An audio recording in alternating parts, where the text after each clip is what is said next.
Hello, everyone. Good to see you. Hello. Good to see all the new faces.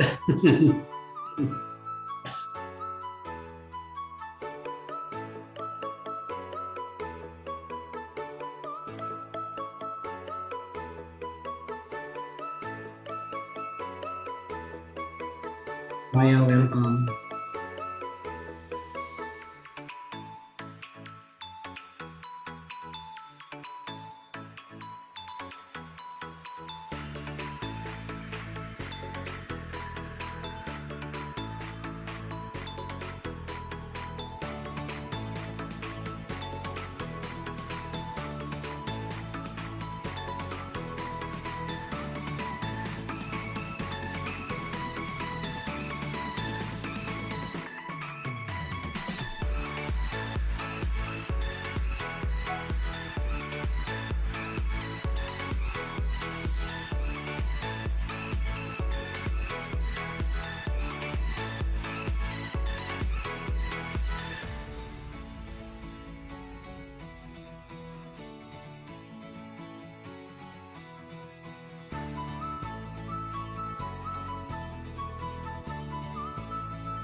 Hello, everybody. We are very pleased to have you here at the Asia Pacific Regional Meeting on Decolonizing Education Financing. I am Lei Santiago of the Asia South Pacific Association for Basic and Adult Education, or ASPE. I hope everybody's doing well. But before we get started, please note that we are recording this meeting and we are also live streaming on Facebook. We've got interpretation available, so you can just explore that button, that globe button at the bottom of your screen. You've got a few languages there, and you can check if there's one available for you. And just for some housekeeping, We hope you can keep yourselves on mute if you're not speaking, just so we can go as smoothly as possible, and we'll also do our best together to keep on time. And we encourage you to use the chat box to introduce yourselves as we go along. We're very happy to have so many of you join us, so thank you so much. All right, so if you could just turn into the agenda now quickly and the objectives of this meeting. I hope you can share my screen if that's fine. Okay, great. As you hopefully know by now, this is our contribution to the ongoing conversation that we're having during the Global Action Week for Education. And what the objective of this meeting is, you could just move on to the next slide, is to look into the current scenario of education financing in the Asia-Pacific region to set the context and to share the challenges and recommendations in addressing the education financing gap. You also want to increase awareness of what decolonizing education financing means for us in the region, and to put a spotlight on the calls to action for the Global Action Week for Education from various perspectives, from the youth, from National Education Coalition representatives, from civil society, and from the academe. Now, if you just move on to the next slide, please, Bats, thanks. So we'll start with the welcome remarks, and this will then be followed by 3 presentations, one on the overview of the education financing, then on the challenges and opportunities in decolonizing education financing, and another from the academic's perspective. And then on the next slide, we'll then open the floor for questions and comments. So please take this time to voice your thoughts. We definitely aim to make this as engaging and as participatory as possible. And for that, we'll need your help. So please, colleagues, use the chat to engage with other participants and to share your comments, your thoughts, and your questions. And after that will be a 10-minute break. And our group photo and my colleague Sushmita will then take over for the following sessions on the sharing of the representatives of the National Education Coalition in Sri Lanka and civil society in Vanuatu, and the youth perspective, and then the closing remarks. So I hope everybody's ready and hope that's clear. We did send you the program and the concept note beforehand, so I hope you managed to read that. And we're very lucky to have with us today Mr. Roberto Guevara, to deliver the welcome remarks. He is the Associate Professor in International Development at the RMIT School of Global, Urban, and Social Studies. He is the former president of ASPE, so he's very close to ASPE's heart, and he currently serves as the Global Campaign for Education, or GCE, Board of Representative of the Asia Pacific, and as the president of the International Council of Adult Education. So Robbie, you have the floor. Thank you. Good morning, good afternoon, good evening. It depends on which time of day. It's approaching the late afternoon here. I am speaking to you from Melbourne, Australia. And so I'd like to bid my greetings. I've asked them to have, I've got a little set of slides to keep me focused on the time. And so I'd like first to welcome you all on behalf of the Global Campaign for Education and my colleague on the board, Ram Gaire from Nepal. I think will do the closing. I am doing the opening today, and again, this is part of a series of global events that's focusing on the topic of investing in a just world, decolonizing education financing now. What I'd like to be able to set, there are just 3 slides that I'd like to focus your attention at the start with, aside from welcoming you, is actually challenging you. And so the first slide, I'd like to begin to focus where I am actually located in terms of, and I can see my colleague from Australia, Dorothy Liccardi, is here, is to acknowledge country.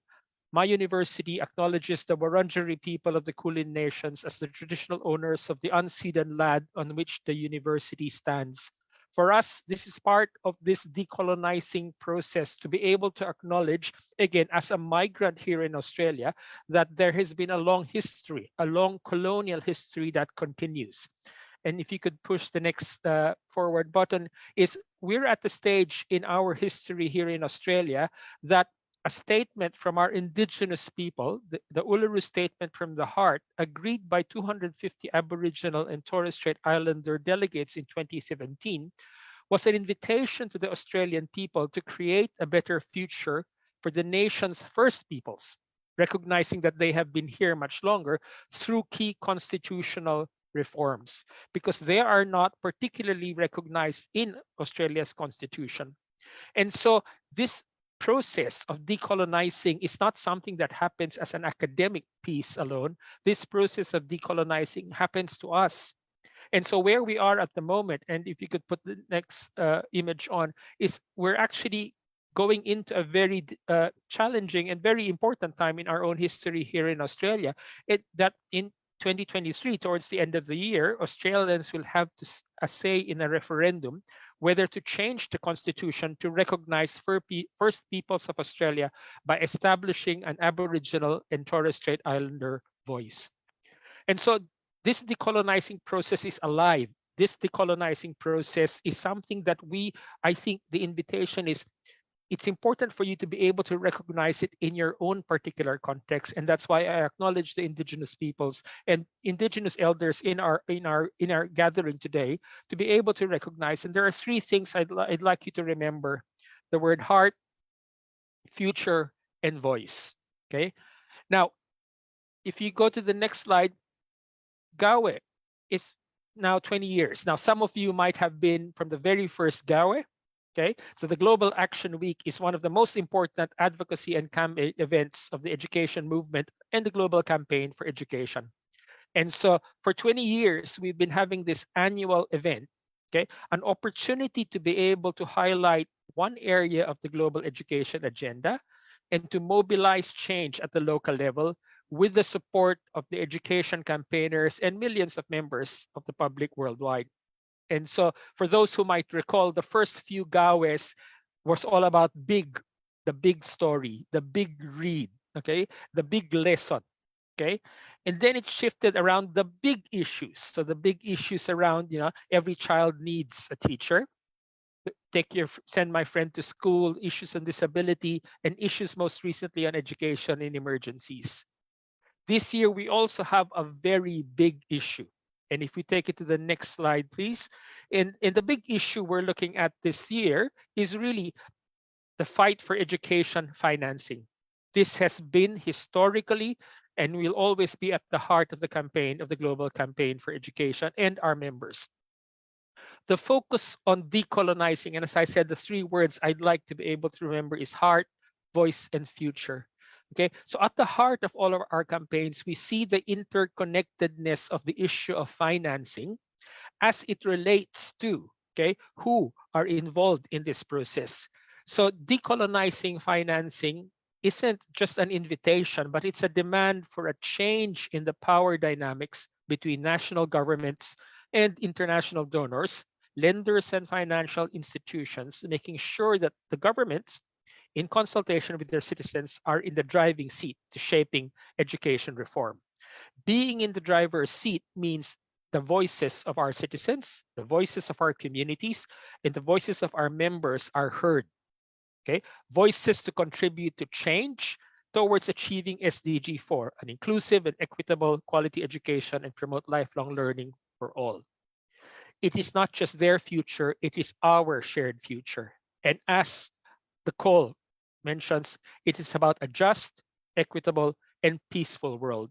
And so with that, I hope that the next few talks will give you a bit more to not just inform you, but inspire you to be able to recognize that the decolonizing process is something that doesn't happen to us. It's something that we actually actively contribute to.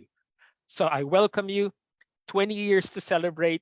And again, a lot of things to be able to learn, but a future that we can shape together. Thank you very much. Maraming salamat. Thanks to the technical team. And I'll be here for the next hour to join you. And then Ram will be able to synthesize at the end of the session. Thank you. Maraming salamat, Mr. Roby. Thank you very much. I hope we can give him a warm round of applause together. I don't really think there's much to be said. That was an excellent start to our meeting. Thank you as always for articulately explaining how GAWE came to be, how it is at the heart of GCE, and how it amplifies civil society voices, and how it tackles all the big issues, and we should be looking towards our own shared future. So thank you so much, Mr. Roby. Now moving along, we'd now like to call on Rena Raya to give us the current scenario of education financing in the region. He is currently ASBE's lead policy analyst, steering the network's research, capacity building, and policy work. He has been engaged in education advocacy work at national and international levels for over 2 decades. So before joining ASBE, he has been very active and has been involved in various development work as a community organizer, as a peace activist, and as a poverty monitoring specialist. Derek, you have the floor. Thank you, Lei, and good day to everyone. I have a few slides here to walk you through the context of decolonization in education financing in the Asia Pacific region, in our region. You know that Asia Pacific is the largest area, global region in the world. If we go to the next slide, to tell you more about the Asia Pacific, we have the biggest population, 60% of the world's total. And I should acknowledge here, as Robbie mentioned, that we are a diverse peoples. And in that diversity, we have such a rich culture.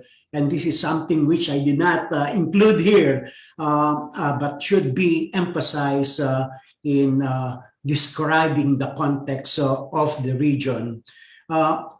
We have the largest land mass sitting on the world's largest oceans. And of course, we have the big ocean states in the Pacific. We are rich in natural resources, host to some of the most biodiverse areas globally, and home to the most diverse marine ecosystem on the planet. We have been the most dynamic economic region and the fastest growing economic region over the past 4 decades, and that is since the 1980s. And Asia Pacific also dominates most of the global competitive exams. For example, PISA, we're ranking in the first, fifth in this global competitive exam, even if most of us do not believe in this kind of assessment. And some of the world's happiest people, yes, Filipinos including, and many of our Asian and Pacific peoples are some of the happiest people in the world. Yeah, but yes, if we go to the next slide. But the region also confronts huge development and education challenges. Asia Pacific hosts half of the world's poorest people. The latest count, 1.14 billion people in poverty, increased over the last 3 years because of the pandemic. But even before the pandemic, many countries, many areas are having this huge problem of poverty. It is a region with extreme inequality. The richest 1% holds almost 25% of its wealth, and Asia's billionaires increased their wealth by $1.8 trillion since the pandemic in March 2020. Inequality actually has widened and worsened in the last 3 years as used by referring to the Gini coefficient, which increased by 8%. It is also the worst performing region in public services. So we are the least spender in education, and we have very low budget shares in health and social protection. It is the most disaster-prone region in the world. Yes, and we have to cope with that situation. Nearly 45% of natural disasters occur in the region. Over 75% affected population live in this region. And the region hosts some of the most climate vulnerable countries and territories. In the event of climate change, global warming, some of our countries, states, territories will be the first one that will disappear from the face of the world. Yeah, and in terms of education, we face continuing serious challenges in the education system. Asia Pacific hosts the biggest concentration of youth and adult illiterates. It is home to a large number of increasing out of school, huge gender disparities, and it's not only in South Asia, even in the Pacific and in Southeast Asia. We have with some of the most privatized education system in the world, no? And during COVID, we sustained the longest school closure under COVID-19. And yes, our region is home to 45% of the world's jobless youth. So indeed, our region, Asia Pacific, is really a region of extreme divides. On the one hand, you see the positive attributes, but on the other hand, we face these huge and serious challenges in our societies and in the education system. Now, COVID came. In the last 3 years, in the next slide, and it has massive economic and social impact for our region, for our people. I won't go to this in detail, just to mention that the global economy contracted 4.3% in 2020, and Asia Pacific countries, most countries in the Asia Pacific region experienced really sharp economic downturn during the last 3 years. Okay, and these multiple crises have really devastating impact on developing Asia Pacific. Maybe not only developing Asia Pacific, but the entire Asia Pacific, including the OECD countries of the richer countries in our region. Okay, so going through the next slide, these are some of the countries that really sustained a deep fall in their respective economies, the Philippines including at 9.6% negative growth in 2020. And you can see here, and that will be discussed later by colleagues from Sri Lanka and also from Vanuatu, Fiji, a Pacific, one of the Pacific islands, really sustained a major setback because they are largely dependent on tourism for their economic development, and much also of the other countries in the Pacific and in the Asian region. Okay, so what happened after 2020? Recovery, yes, but it has been slow and reluctant in most developing countries.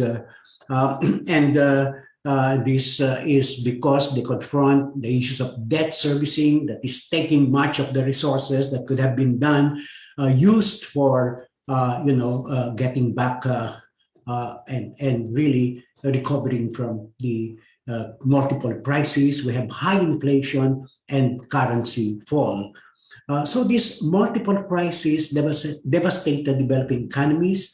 But worse than that, it created a new wave. We are vulnerable. We have become more vulnerable to recolonization of our society, of our economy, and of our education and financing. And so when we fall during the pandemic, during the crisis, we even get beatings from supposed to be our friends from external areas. Okay, and going now to the next slide, and I will breeze through because this will be discussed by the next speakers.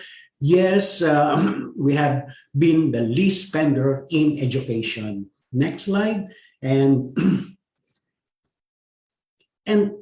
much of our resources is being taken away to pay our mounting debt, which has reached historic high levels.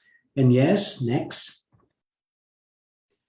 And we should be raising resources, but what is happening now is there's a global race, including in our region, to the bottom for corporate income taxes. And that's supposed to be, one major source for building our resources for public services, for education, health, and social protection. But it has been going down over the past years, yes? And this is also an eloquent presentation of that situation. The pandemic have actually provided opportunities for greater foreign hold in our respective economies of the developing countries. Next. And yeah, this presents to you that we are one of the areas, many countries in the region are not raising enough revenues in relation to the size of the economy. It has actually been falling down over the past decade or several years. Next. And yeah, what other sources of income revenues can we use for our education and public services? ODA, but it has become stagnant. It has actually gone down in education in the last several years. And so, just to summarize, the budget pie for education is really too small, and debt servicing takes away a significant portion, and we are not raising enough revenues and nothing much coming from external assistance from ODA. And summarizing the education context in our region, it is an education system with huge and persistent gaps, a system that is too unequal and underfinanced, and one that is highly privatized and unable to cope with crisis events. No? So, colleagues, friends, let me just end by saying that we are a people with a long history of heroic struggles for independence, for national liberations against our colonial and despotic rulers. We fought and we won against our oppressors. We have a strong, vibrant, and broad social movement leading in critical advocacies. We have dismantled and overthrew dictatorships in our midst. And now they are back or coming back. So the struggle goes on. We will persist. We will prevail. Thank you, everyone. Over to you. Thank you so much, Mr. Rene, for the very powerful statement at the end and for the comprehensive overview of the current situation, and for reminding us that Asia Pacific is not spending enough as it should be for education, for health, for social protection, and how there's much more that we need to do for us to be able to put people first and to provide them with quality services. It's quite a grim picture, but as you said, we will persist and we will prevail. And I'm sure there are plenty of opportunities to do so. So please, colleagues, let's give him a warm round of applause. Thank you, Rene. And colleagues, please feel free to use the chat for your questions and your input, and we'll get to them in a bit. Okay, so we also have with us today for the next speaker, Ali Raza Jilani, to speak on the challenges and opportunities in decolonizing education financing. Ali is a development practitioner with over 10 years of activism at the national, regional, and international levels, and he leads the advocacy group of the Asia Pacific Regional CSO Engagement Mechanism, or APRSEM, and he is currently the vice chair of the Karachi Research Chair, which is a policy think tank striving for democratization in Pakistan. Ali, if you're in the room, please, hello. Thank you so much for joining us. Please take the floor. Hi, Lei. I'm here. I hope I'm audible. Yes, very clear. All right, thank you. Do you have my presentation there, or do you want me to share the screen from here? Would you rather redo it? Okay, there you go. Yeah, that would be great. Yeah. All right, thank you. Okay. All right, thank you. I basically, before moving into what some of the challenges that we have, as well as the landscape of opportunities that we might look into in terms of decolonizing education financing, I just wanted to sort of build the context a little bit also, because as a student of decoloniality, we do understand that there are other issues also at play here, other than financing. So if I can go to the first slide and perhaps take a start from there. So we do understand. I mean, the experience of colonialism itself was pegged on Eurocentric reconfiguration of historiography, where Europe, in some sense, found itself. Rather placed itself as the epitome of human civilization, and there was this dimorphism applied to human species, where the ideas of modern versus primitive were brought about, and there were several, interventions through which we see, for instance, scientific racialism was applied, and then social Darwinism at play. This sort of a pattern of attitude basically resulted in the idea of dehumanization, and how Gayatri Spivak would probably term it as subalternization of the indigenous people.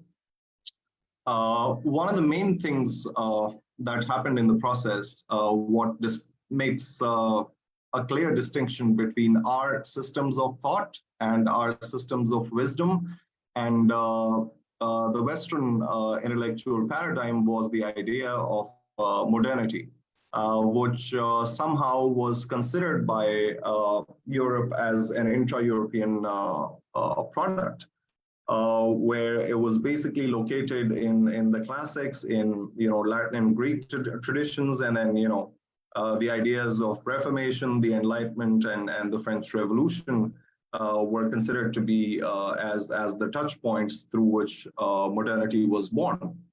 But the decolonial literature now is very clear in terms of historical accuracy, that the very idea of Renaissance in Europe was not possible if it wasn't for the Arab translations of classic Greek and Latin works in the 12th century.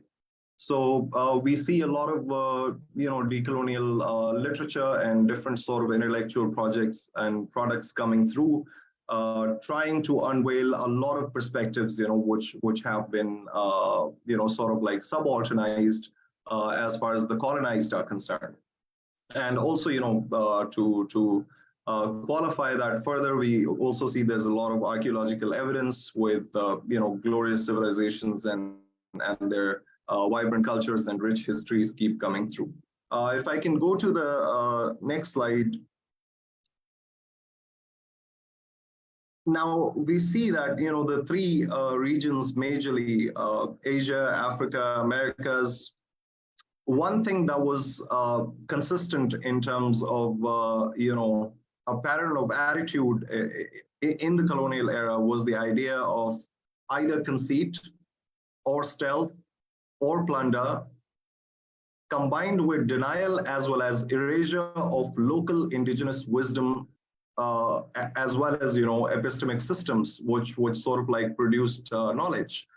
And we have so many examples coming through. There's this one documentary recently going viral, telling us that it was Abbas ibn Farnas, the person who invented the first flying machine instead of the Wright brothers. But somehow we have the intellectual property clause at play, through which then things are denied as to where they should be originally attributed. A few weeks ago, we were having this coronation, and Queen Camilla I was looking at. So because of the controversial nature of Kohinoor, she chose not to wear that one, but she then went for Lahore diamond, which is equally controversial again. So, the white man's burden of protecting the Earth's resources continues to be a pattern of attitude that could go on in some sense, right?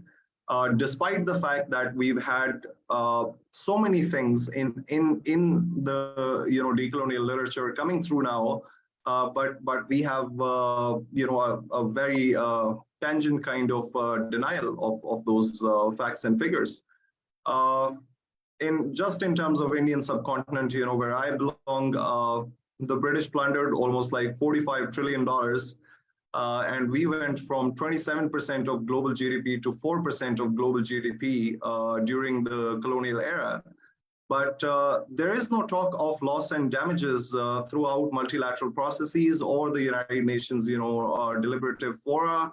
While there's some talk, through COP27 and other platforms concerning climate, but what about the responsibilities and acts, done in the colonial era?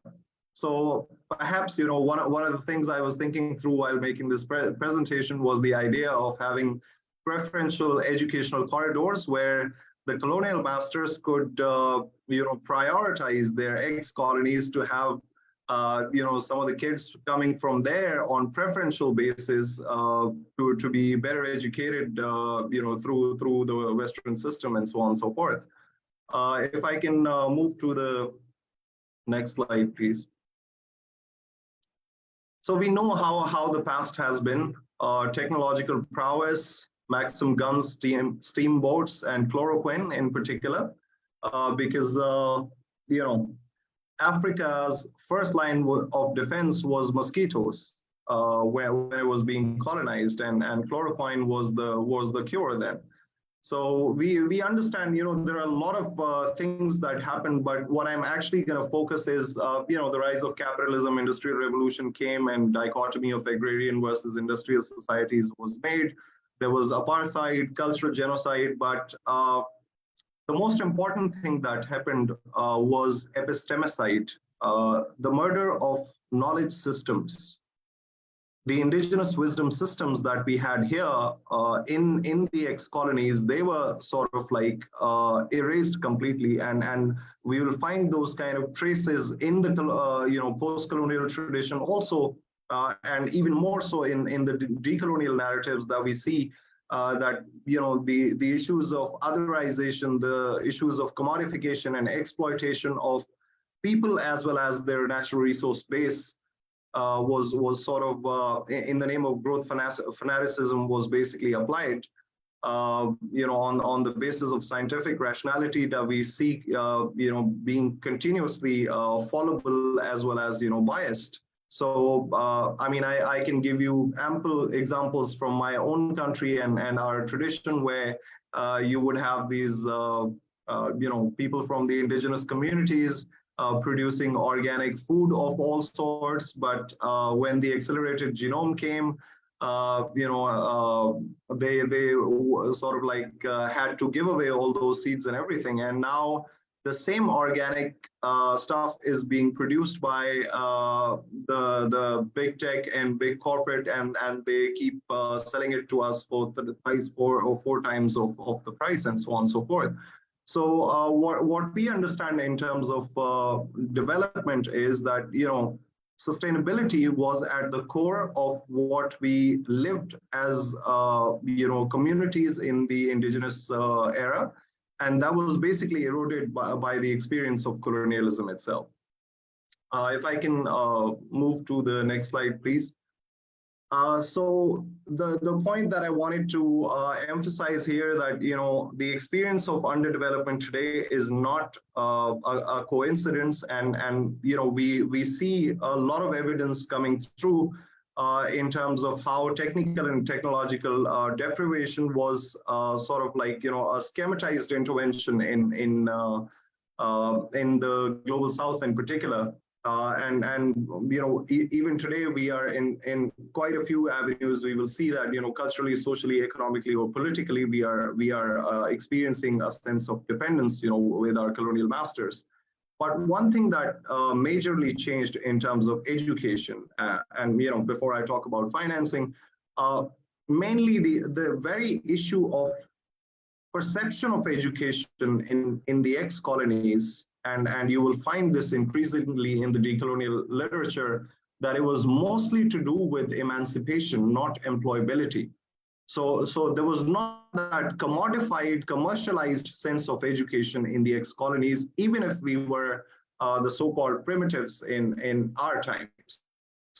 But through colonial interventions, one issue as a response to the emergence of capitalism that came through was the idea of commodification and commercialization of education, where employability over emancipation was prioritized. And of course, the very idea of also, especially in my country's context, in the Indian subcontinent, we also saw the very first traces of classified education systems. So you had a certain prioritized, privileged class of people who had a different set of education and different set of training, while the other commonplace people had a complete different thing. The other casualty that happened in terms of the educational landscape was the idea of open source systems of knowledge, where you would have the community elders, even the so-called illiterate people of that time, and so on and so forth. Literally sharing pearls of wisdom, and it was an open system, and you had these so many sources and everything, which was not sort of like compartmentalized as it is today. If I can move to the next slide, please. So a natural response now, we saw that, after the experience of colonialism was the Marshall Plan and co, which was mainly driven by trade, military, or political objectives of donor countries. We also saw that it was not the MDG's acceleration framework in 2010 or 2013 that had a realization that we need to do something for the planet. It was the Brundtland's Commission in 1987, 12 years before the emergence of the Millennium Development Goals even, that development does not have to come at the cost of society or environment. But because of the colonial pattern of attitude to development, we were handed down a plan in 1999 in the Millennium Development Goals, because there were several profiteering interests in terms of fossil fuels, food systems, corporate interests, which sort of like, compromise the entire scope of a development framework that could have been much better in terms of its outlook. If we can go to the next slide.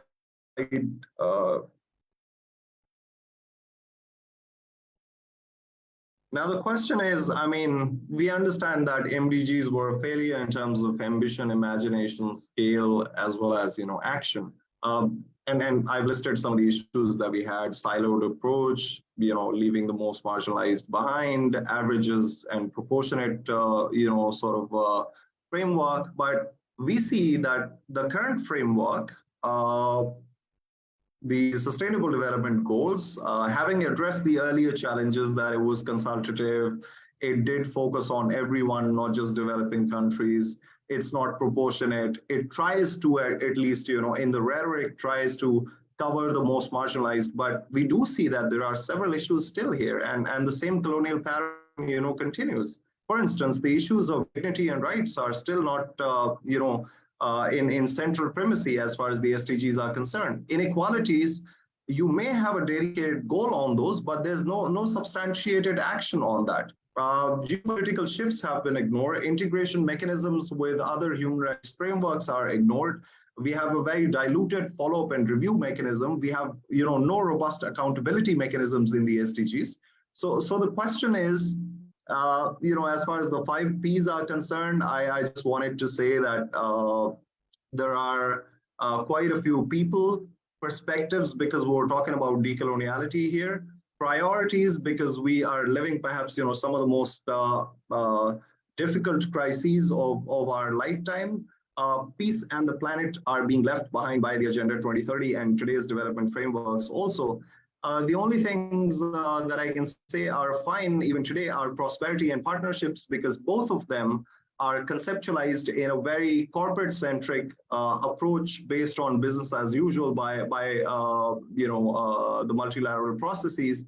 So those are the only 2 Ps that happen to be fine. But if we are to talk about democratizing and decolonizing, the discourse, the terms of discussions around development have really to shift for better.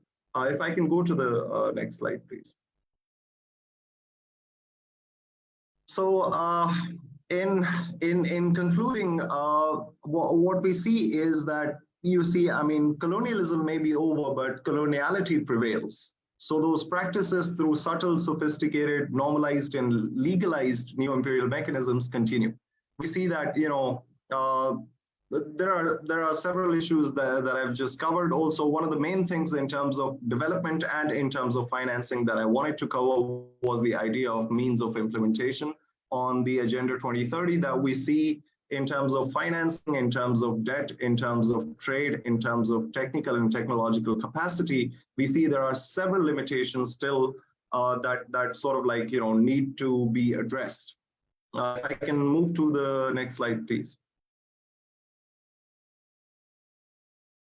So just to quickly give you some of the statistics, we only have 0.7% of gross national income from the donor countries that they are supposed to dedicate for development outcomes around the world. In 2022, we had about $206 billion dedicated for development. As a matter of fact, it's not even half of the 0.7% of GNI that the donor countries were able to allocate. The other issue here is that it's not without any sort of subtle ulterior motives attached to that sort of a financing. So you will always find trade, military, political objectives tied to ODA financing, which is another issue then. Along with this financing, you will also see that there are large sums of money in debt relief, private sector instruments, or in donor refugee costs. So that means, very little amount reaches the developing countries in actual terms, in terms of them being able to invest something, say, in social protection, in education, in healthcare, and standard of living, and so on and so forth. And then we recently saw, in this precedent, I mean, we are all for Ukraine here, but the thing is, diverting the entirety of financing almost to Ukraine at the cost of everyone else who, the entire international community has experienced vaccine apartheid, several challenges because of COVID, several development outcomes, yet to be fulfilled. So those kind of, things were sort of like, put at the backside in the last couple of years.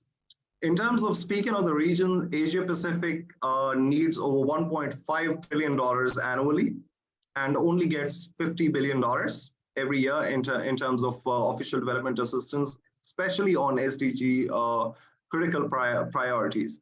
And one of the critical splits in our consciousness that I wanted to highlight here was that while everyone else was barely able to amass $206 billion in 2022, in 2021, the global military expenditure crossed the $2 trillion mark for the first time in our history. So I think those kind of things also have to be part of the deliberative process at the UN. If I can move to the next slide, please. The other issue is that we have these hegemonic trade and investment agreements that continue, the flow of resources from developing countries. There is this one indicator we call illicit financial flows. So multinational corporations basically employ different methods to evade taxes, capital transfers, asset stealth, trade mispricing, and profit shifting. So what happens is there's a lot of money that goes out from the developing countries, and the latest data that we have, unfortunately, is from 2004 to 2013, and between those 10 years, we saw that $7.8 trillion were taken out from the developing countries. And as a matter of fact, I mean, in the same year in 2014, the data that we have tells us that the official development assistance, the money that came from the rich countries to poor, was $134 billion. And in the same year, $2.1 trillion was taken out from the poor countries by the multinational corporations of the global north.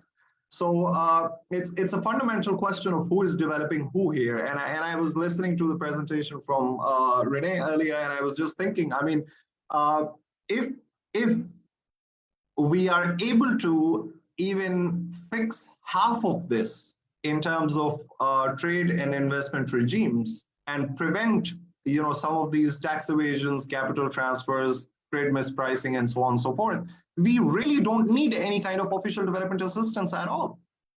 So we're talking about trillions being taken out from here in exchange for 185 billion or 206 billion, being given. So anyways, we've been pushing with the UN as APRSM, as well as, the Financing for Development Group has been pushing this. We've also tried to, push this at the major groups level for this indicator to be tracked systematically by the United Nations, because it can have a consequential impact on not just education financing, but also the entirety of social development financing around the world, especially in the global south. If I can move to the next slide.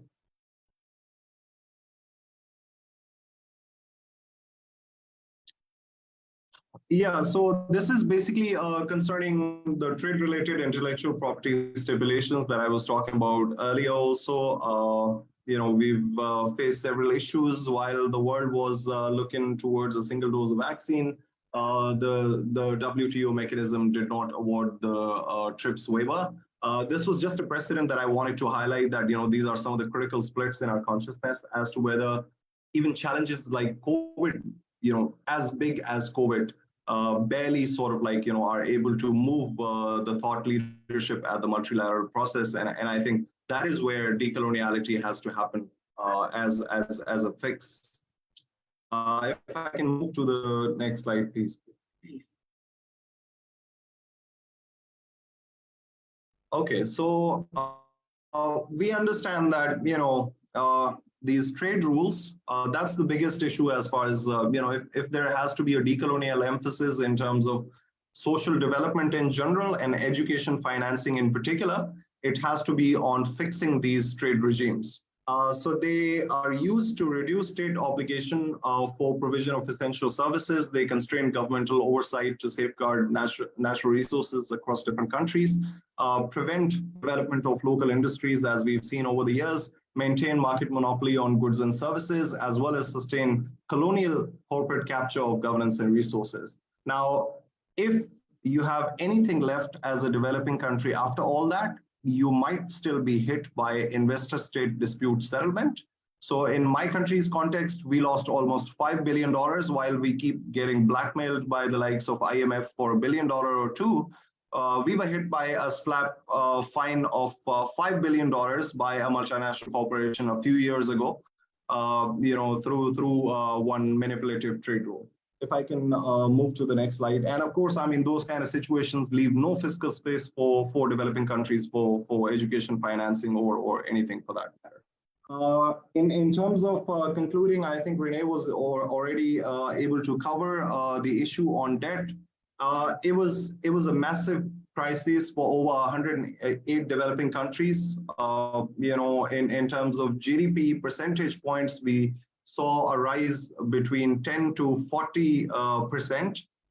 If I can move to the next slide, I can show you exactly the countries that were the hardest hit in our region. So Fiji and Maldives, Sri Lanka, Pakistan and Philippines, Nepal, Myanmar, Bangladesh, Laos PDR, Cambodia and Vietnam. All of them suffered unprecedented debt to GDP increase during COVID-19, and yet more than 80% of IMF negotiated loan programs pushed for further belt tightening measures, although COVID was not seen as a lesson, because COVID itself happened because of weak public infrastructures, right? But they further pushed for belt tightening measures, which would mean cuts to education financing, cuts to healthcare financing, and social protection financing. If I can move to the next slide, please.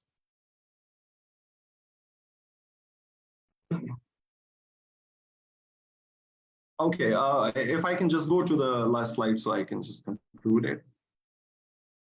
Climate, I wanted to focus in terms of linking it with education. You see, I mean, we understand that Global North is mainly responsible, the countries from there, because our countries have a meager carbon footprint.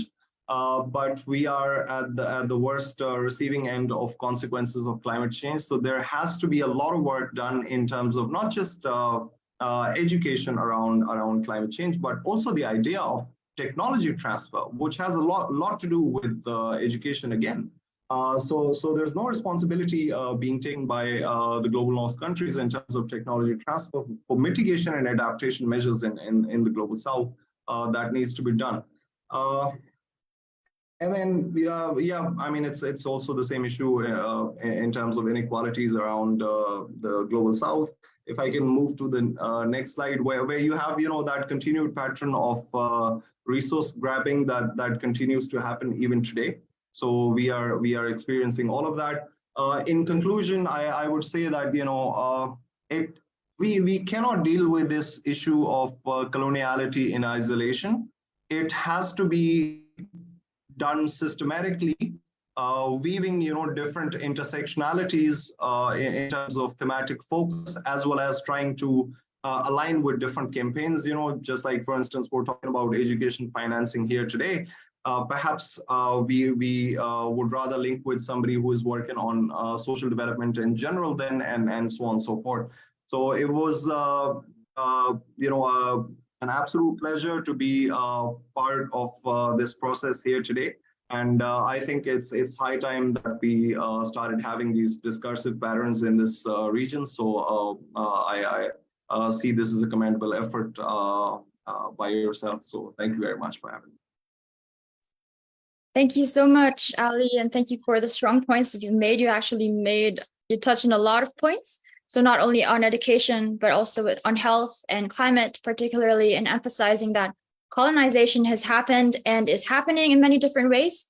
How we in the Asia Pacific have endured a very long and very painful history of colonial rule, and how the lines between the privileged and the underprivileged were also a result of coloniality, and how we're losing a lot of money due to debt and due to tax havens, and how international financial institutions also play a massive role in pushing for loans and pushing for debt servicing.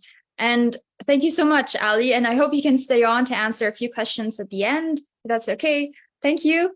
And we'd now like to call on Ms. Flora, who is the former president of ENIT Philippines, where she currently sits as the member of the National Executive Board. She is a longtime faculty of the Polytechnic University of the Philippines, or PUP, and she is an honorary chairperson of Teachers, Inc. She has also been active in social movements for over 4 decades in gender equality and human rights movement, trade union organizing, and teachers' rights and welfare, among many others. Ms. Flora, welcome. You have the floor.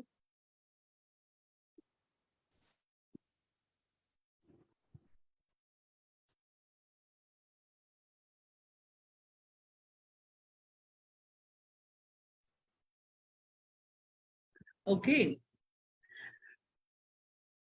Assalamualaikum. Salam. Good afternoon, everyone. Magandang hapon po sa lahat.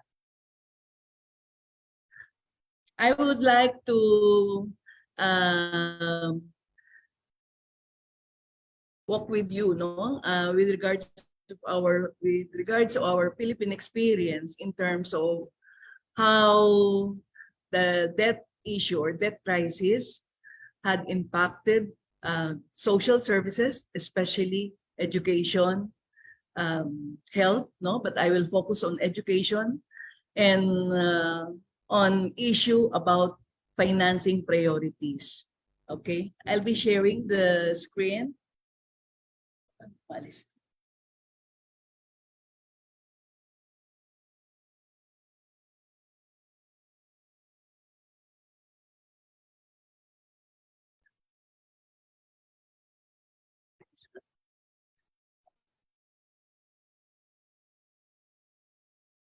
Okay.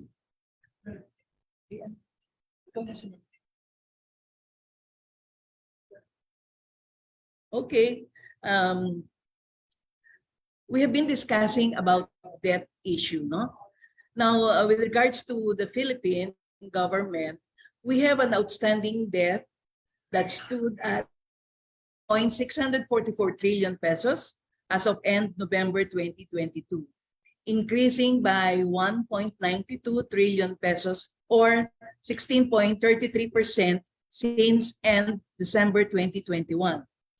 And then the domestic debt amounted to 9.43 trillion, while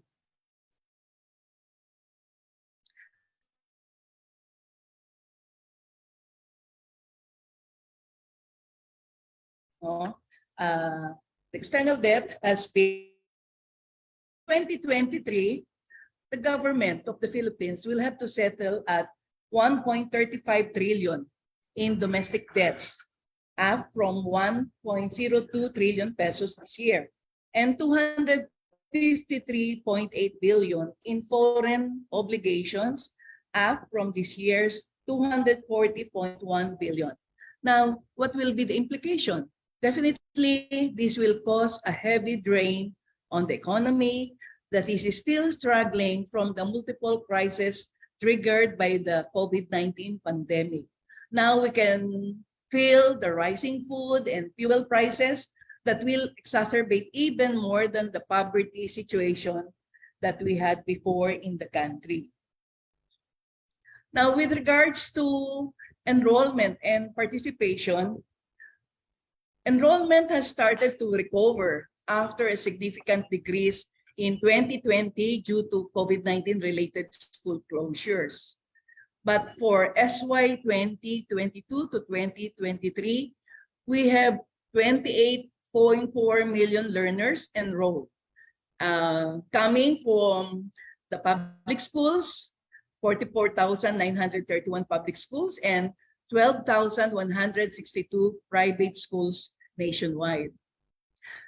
Despite the increase in enrollment, access, equity, and inclusivity in education remains to be a concern. There are about 3.4 million out-of-school youth in the Philippines, and many of these young people come from the low-income families and are forced to work instead of attending school.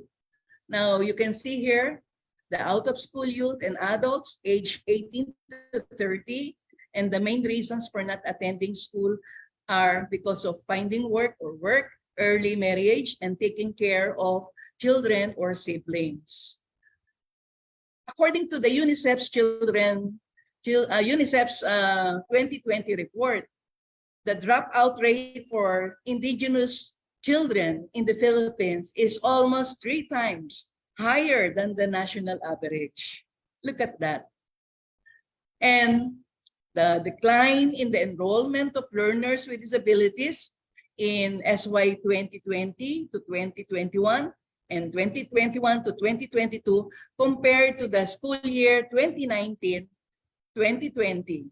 And the DepEd reported a decline in the number of schools where learners are enrolled, where learners with disabilities are enrolled.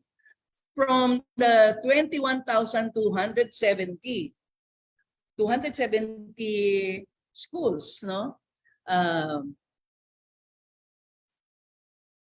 it went down. It went down to more or less. Just a minute.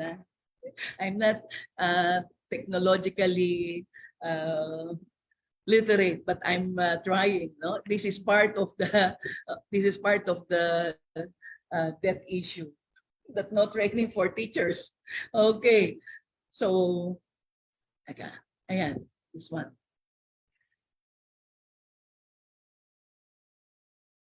That's not it.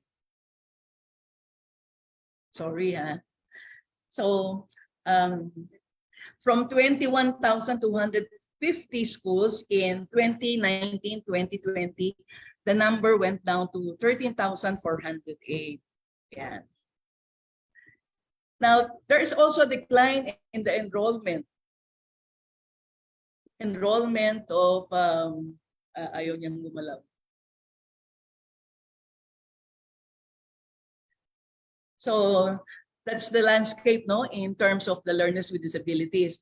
Now, when it comes to school infrastructure and facilities, we have a backlog of 91,000 more classrooms, But then, at the moment, we have 327,851 school buildings in the country, but there is a need to build, repair, and maintain school infrastructures to accommodate the growing number of learners all over the Philippines. Most of these school buildings are in good condition, needing minor repair, major repairs, and set for condemnation. Now, in terms of teacher shortage, we still need to hire 147,000 more teachers to reduce the class size to 35 students. This is the situation. The shortage definitely affects the student-teacher ratio, making it difficult to provide personalized instruction and support to students. Now, in terms of funding for the marginalized, excluded, and vulnerable sectors, despite the allocation of funding for basic education in recent years, actually we got the highest, no? But then these are not enough. In 2021, we have 594.11 billion pesos. And in 2022, we have 631.77 billion. And in 2023, 676 billion pesos. But this does not address the funding for the marginalized, excluded, and vulnerable sectors, especially on the inclusive education programs. Less than 2% is allocated for inclusive education programs, with 7 programs under it. And then on disability-specific appropriation, it is estimated to be only 0.44% of the DepEd budget. And alternative learning system account for less than 1% of the education budget. Now, with regards to teachers, definitely with rising debt and financial constraints, it may result in stagnant salaries of teachers. So my fellow teachers, beware and be alerted with the stagnant salaries. This can negatively affect teachers' morale, motivation, and overall job satisfaction. It may also make it challenging for us teachers to meet the financial needs and cope with the rising cost of living. Aside from that, we have this increased workload. In our Magna Carta for teachers, it is spelled out that it is 6 hours, including our teaching and our advising and lesson preparation. But then we have lots of teaching-related activities and duties, and most common ancillary and administrative assignments that bring about reduced instructional quality, wherein the teachers borne the blame, and then we feel stress and burnout, and then we have limited professional growth opportunities. We have also detrimental impact on health, decreased job satisfaction, and higher teacher attrition.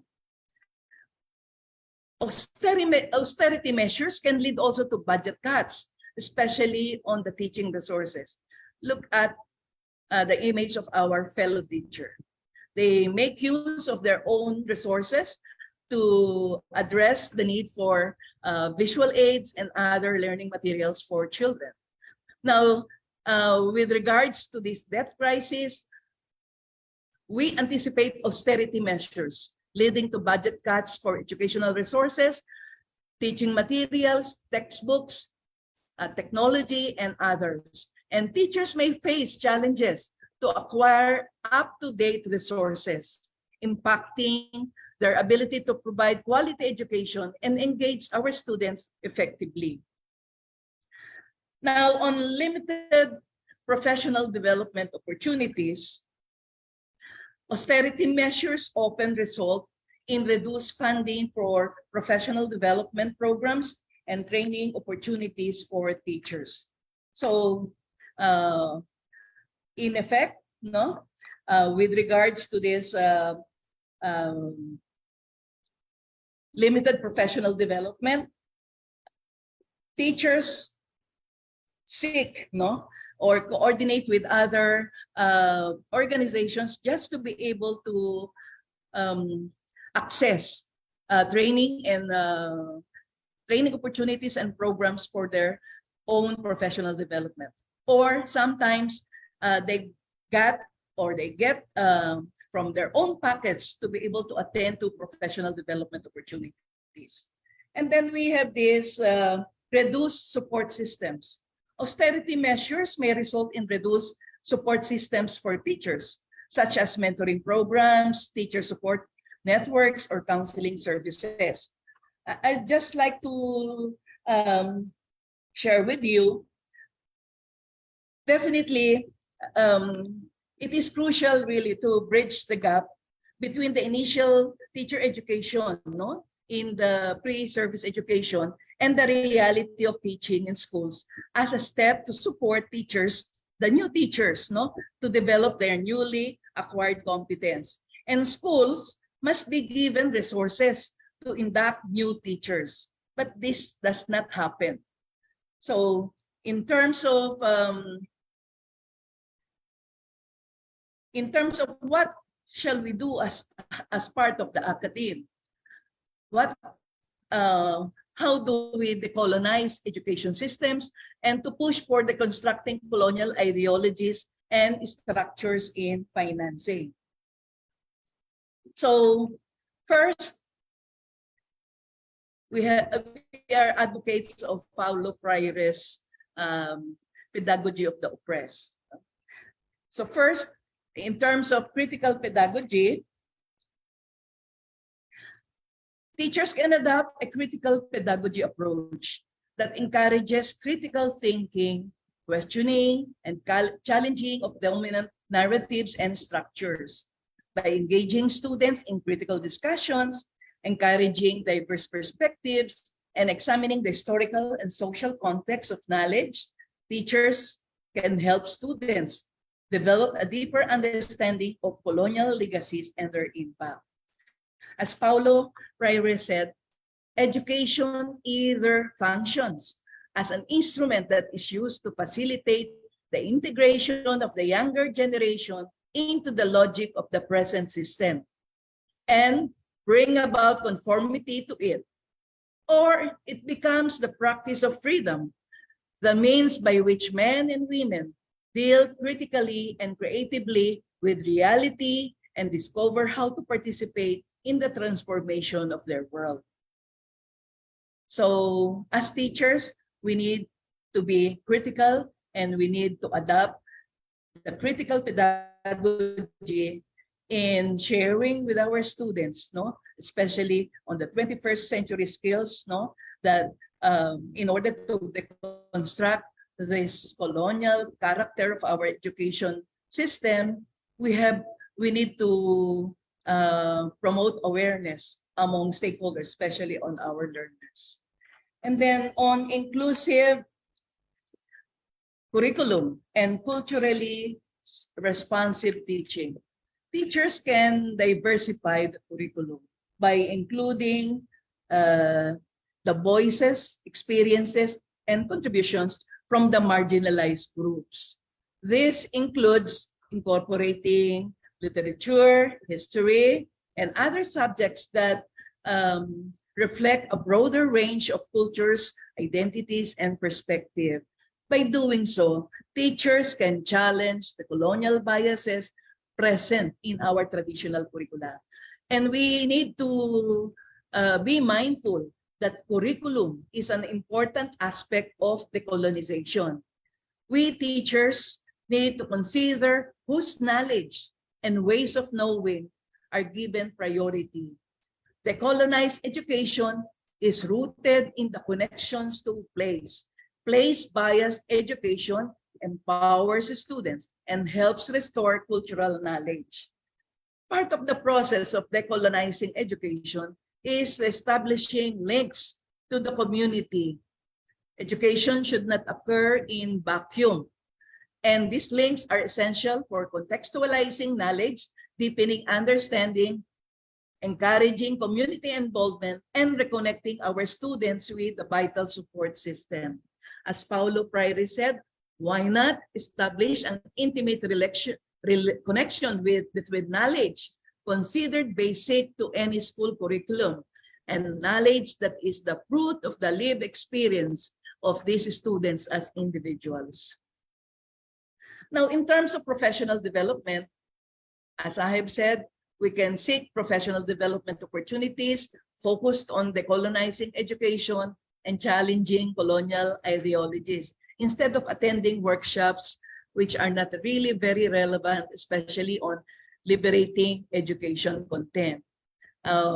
We need to get involved, no, in the governance of our school, wherein our organization, our teachers' organization can incorporate relevant and empowering education into our work plan, the school improvement plan, or the annual improvement plan to raise the level of social awareness of teachers for transformative education.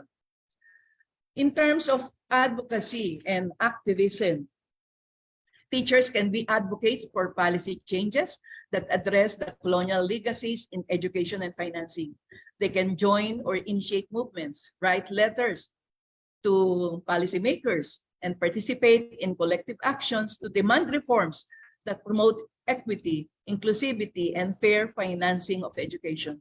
In the Philippines, we have been active, no? The teacher sector and other stakeholders in education are really very active in advocating for more financing or investments on public education. So probably we can share later how we can work together in terms of sharing our learnings, no, in this advocacy. Now, if the structure does not permit dialogue, the structure must be changed. That's Paulo Freire. And then with teaching critical media literacy, teachers can help students develop critical media literacy skills to analyze and deconstruct colonial legacies or ideologies present in media representations, examining the power dynamics, the stereotypes, biases, and that are perpetuated in various media forms. Students can become more discerning consumers and creators of media. It is also important to confront the power relations within these institutions, like who is in control of knowledge, what is their role, how did they gain this role, and what maintains their power. Through dialogue, the teacher of the students and the students of the teacher cease to exist, and a new term emerges: teacher-student with students-teachers. Okay, so it's not the teacher alone that give knowledge to the students, but that the teachers themselves are also learners from their students. Now, advocating for equitable financing. Teachers can advocate for equitable financing of education by participating in discussions, initiatives that address funding gaps and resource disparities. We can join teacher organizations, collaborate with other stakeholders, and engage in advocacy efforts to demand fair and adequate financing for schools and educational resources. We are rich in this kind of advocacy where we coordinate and collaborate with other stakeholders for a more equitable financing of education and other social services. And the last one, we need to organize, don't panic. We need to strengthen, empower our teachers, unions, and organizations to advocate for transformative education. Teachers, unions, and organizations can become powerful advocates, not only for teachers' economic well-being, but for driving positive change in educational policies, practices, and outcomes. Teachers' unions, organizations should align their vision and mission with the principle of transformative education and social justice. So don't panic, get organized, get involved. Now, a challenge to everyone. Let us support the GCE call. Increase of budget must focus on the population that have been historically excluded. Education financing must have a political direction.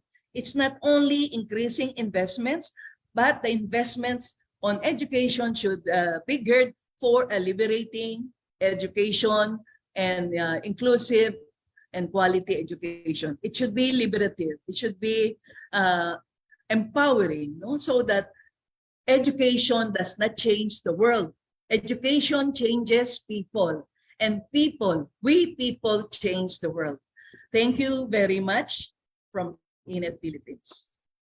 Yay! Maraming salamat, Ms. Flora. Thank you so much for highlighting the important role that teachers play in decolonizing education systems, including the curricula, and the role that they can play in advocating for transformative education that equips learners with the necessary skills and knowledge to flourish in today's world, and for sharing the challenges faced by teachers. Thank you so much, Ms. Laura.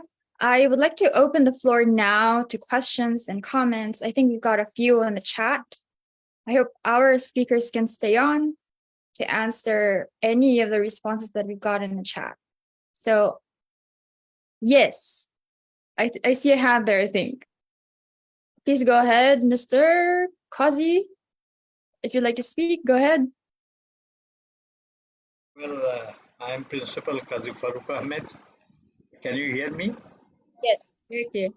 Well, actually, the presentations today were excellent and not only innovative, something very new.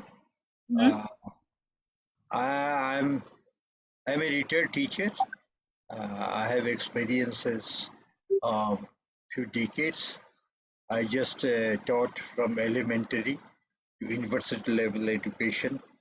But I would say today's program is unique and excellent. I like it very much. I have a few points. Number one, you know, the last speaker, she was telling about teachers. And since I also belong to teachers union for long, the major problem with the teachers lie either they are not conscious of their own status or their own practical needs, or they are concerned only with themselves, not with quality of education, not with how to engage the students or the community in educational development. My experience in the context of the COVID-19 in our environment, I observed that in the USA or in Europe, we found that trauma faced by students came under discussion, as well as the trauma faced by the teachers there, and departure of teachers from profession came into light. But in our context, we found that the condition of teachers, that they could feel the trauma of COVID-19 was not considered duly.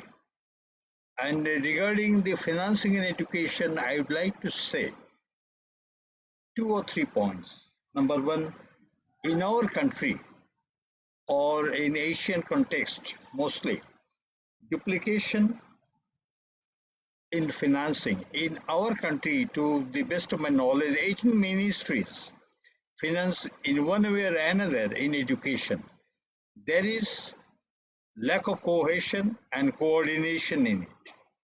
So, when the problem is this, how to finance in education comes, this coordination is very much required. Another point is this: we face, we focus more on the problems, but practically how to come out of the crisis. Those solutions, the practical problems, how we can come out of the crisis concertedly.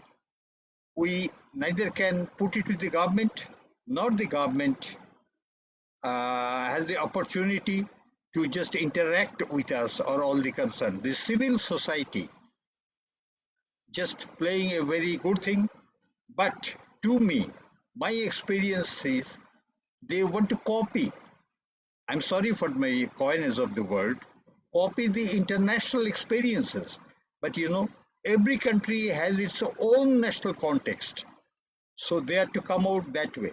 In our country, we have to face the problems and the friendship or the good relationship with the parents and teachers.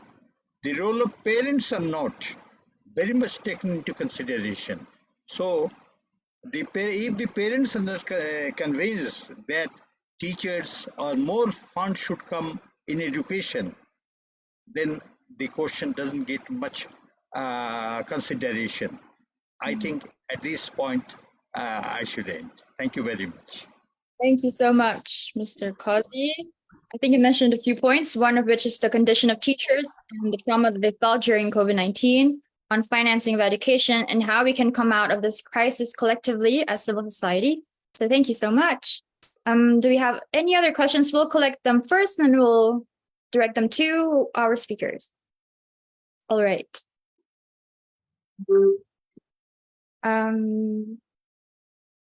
Mr. Kita.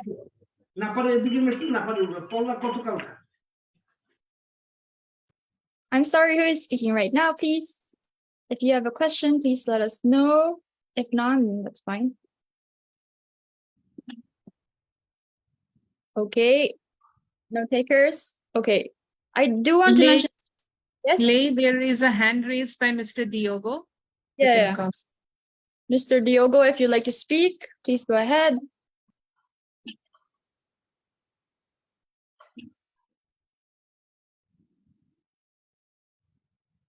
Okay. Hello.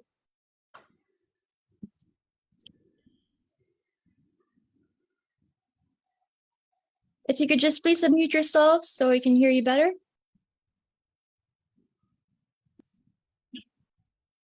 Alô? Hello, yes. Não sei se consegue me ouvir. Consegue me ouvir? We can hear you now. Yes. Ok, tá bom. Bom dia a todos e a todas que estão nesse exato momento nesta reunião. Eu tenho simplesmente alguns questionários a respeito daquilo que está-se a debater como agenda do dia relacionada ao setor da educação.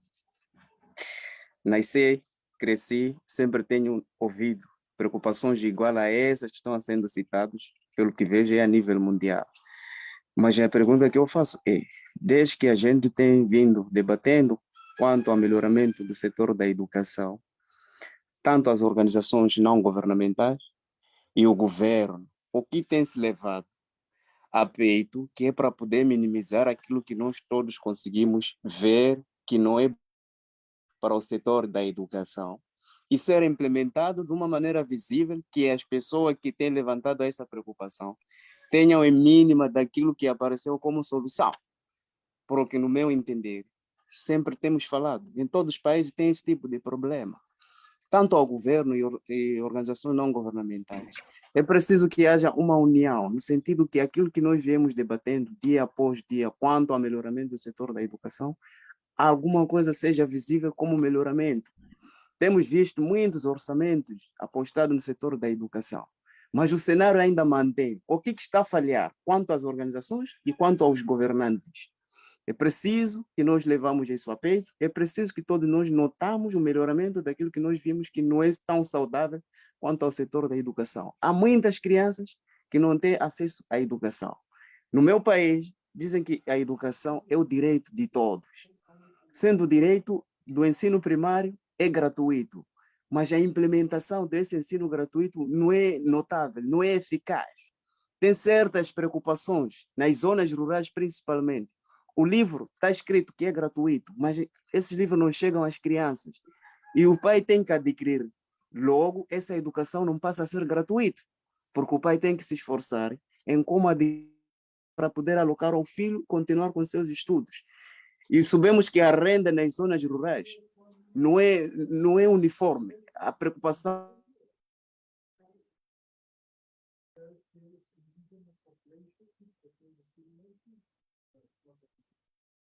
setor da educação e não está sendo executado na sua totalidade.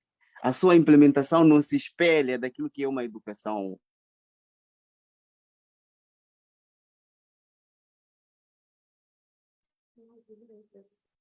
Espero Estado, cada nação, tenta pegar aquilo que é a preocupação de todos que têm participado nesse fórum, no sentido que diminui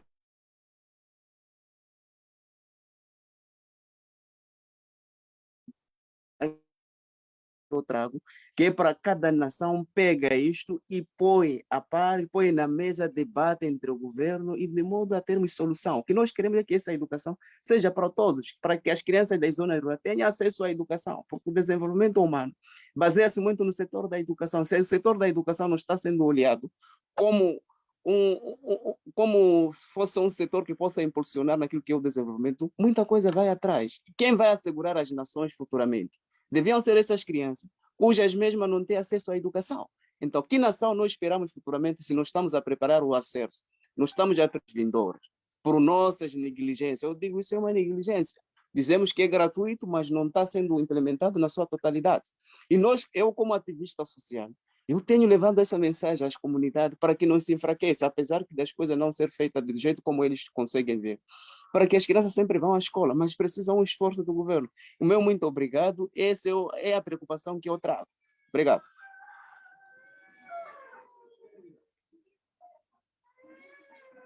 Obrigada, Mr. Diogo. I think what he's saying is that what is the government doing and what can we do and what is that concrete thing that we can look at in terms of the means of doing things in a better way? Because I think I agree with him that we already know what we're supposed to do. I think there's no dearth in terms of the recommendations and the calls to actions that civil society has, and it's all available. But I think this is also related to what Serafin Molina said in the chat. So despite the overwhelming data presented here, in addition to the massive campaign and surfacing of CSO to make it loud, the question is, are all these governments still seeing the relevance of us as civil society? So I think those are the questions that we've got. If I can also call on Elaine, if she'd like to share her comment from the chat, if Elaine is still here. Elaine, are you there? Yes, I'm here. Sorry, I've been a little bit up and down because of the time difference.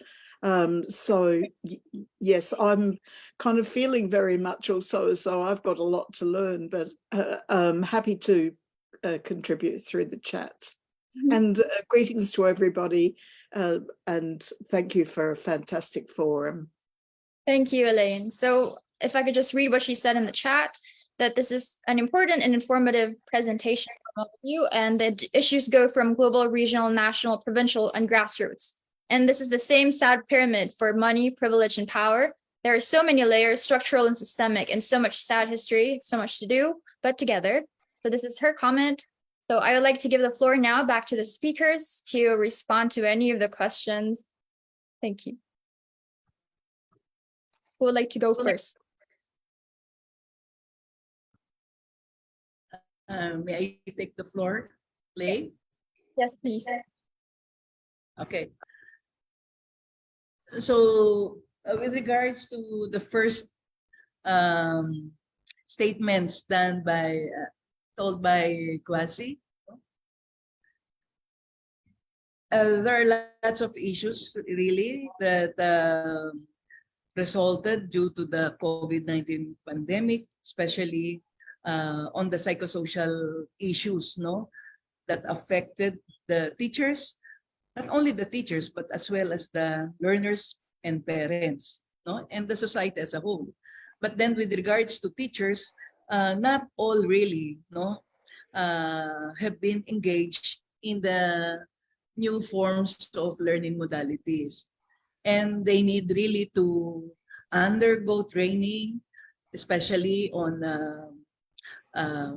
how to deliver, no, education quality or education to our learners through various learning modes. That's one, especially on technology. And then there are already all teachers who do not want, no, to learn again the new technology because they said we are already old, no, and we don't have already the strength, no, to undergo new learning. That's one. But then we are forced to engage in the new learning modalities with the use of modular, no, so many modules to be corrected and then to be returned to parents, vice versa. Teachers also engage in online technology, but then they have issues, no, that brought the stressful situations, no, where they are in. And it aside from the personal level issue about anxieties, no, on this COVID-19 pandemic, the future of their families and so on, and then some events of death, no, within the family. Definitely this accumulated, no, and brought more painful experiences for teachers, not only for teachers but as well with others, no, with parents and learners. That's one. In terms of addressing these issues, definitely the government, no, through the Department of Education, also made some interventions on how to address these issues of mental health, no, psychosocial issues affecting especially the teachers and the learners. But then this is not very massive, no, because of we need resources to bring quality services, no, in terms of psychosocial management. And then with other issues, how can we engage ourselves, no, as teachers, as part of the civil society, to really effect some reforms, no, and engage the government in policy development and especially on putting more investments on public education. As per experience in the Philippines, we build alliances, no, or stakeholders partnerships to address issues on education. So for example, in terms of financing, no, we know for a fact that there are so many issues in the school system that need to be addressed by the government. The civil society organization, especially with ENET networks and other partners, no, in the Social Watch Philippines, we engage ourselves, collaborating with one another, focusing on education, on health and protection, and other relevant services that people need. It's not only education, but we engage holistically, no, as our contributions in engaging government to fund the public services. Now, as per education, we teachers engage our fellow professionals, no, to identify what are the key challenges in our sector, what are the problems that each one of us feel that need to be resolved, no, and what are the issues that you would like to bring to the government for their intervention and action. And then we engage our fellow teachers to put forward their proposals.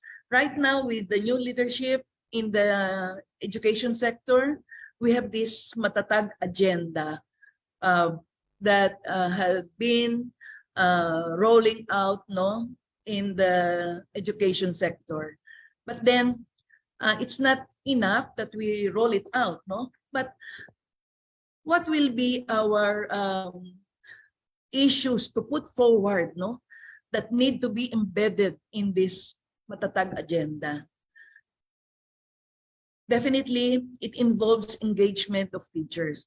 And one of our interventions is we convene our organizations and coordinate with other teachers' organizations to define our education agenda that need to be forwarded to the government, especially on with the Department of Education and with the higher education. And then we coordinate, we collaborate with one another, and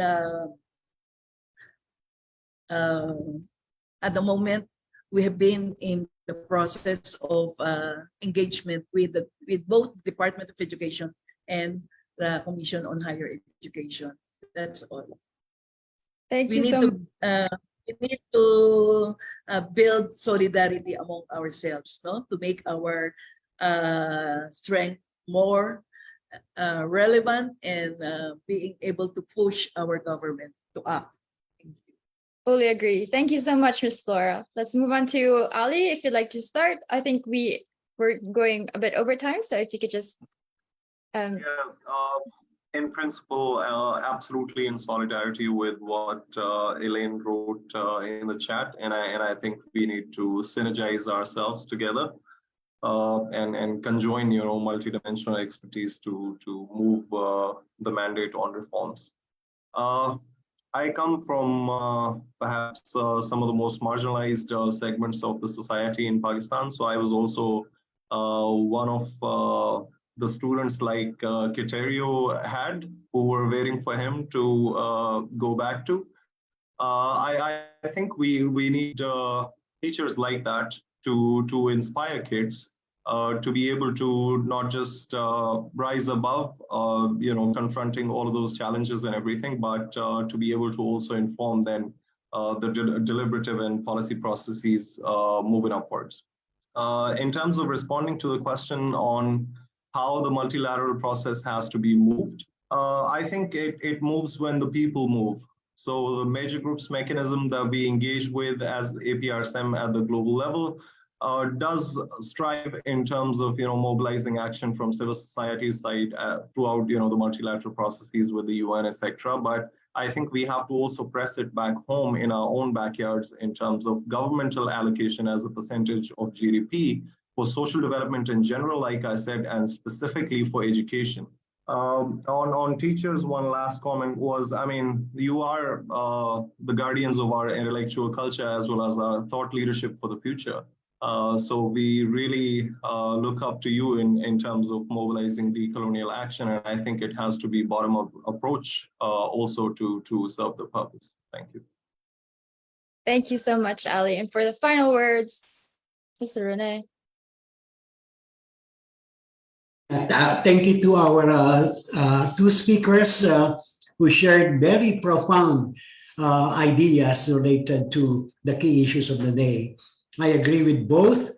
Solidarity, I think, is the key link and a crucial advocacy that we should all work for together.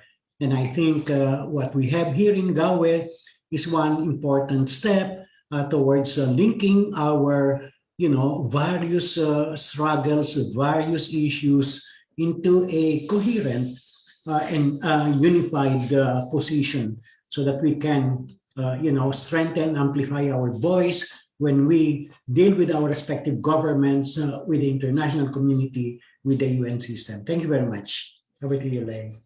Thank you all so much. With that, I think against the backdrop of a volatile global economy, rising conflict and instability, shrinking democratic spaces, and pushback on human rights, I think we can take comfort in the fact that we are all working collectively towards a common goal, and that we all have each other to ensure that we are able to provide education for all. So I think with that, I think we can give our speakers a warm round of applause. Thank you all so much. I would like to close the session, but before we go into a 5-minute break, I think we can take a group photo. And there's quite a lot of us. There's 97 at the moment. So if you could just turn on your cameras, please, so I can see your faces, because it would be nice to see other people's faces. Great. Thank you all so much. So let's take a group photo. Is that fine? Good. Okay. Okay, everyone. While waiting for others, we have 4 pages. So let's start. Okay. Keep on smiling, guys. 1, 2, 3. Next slide.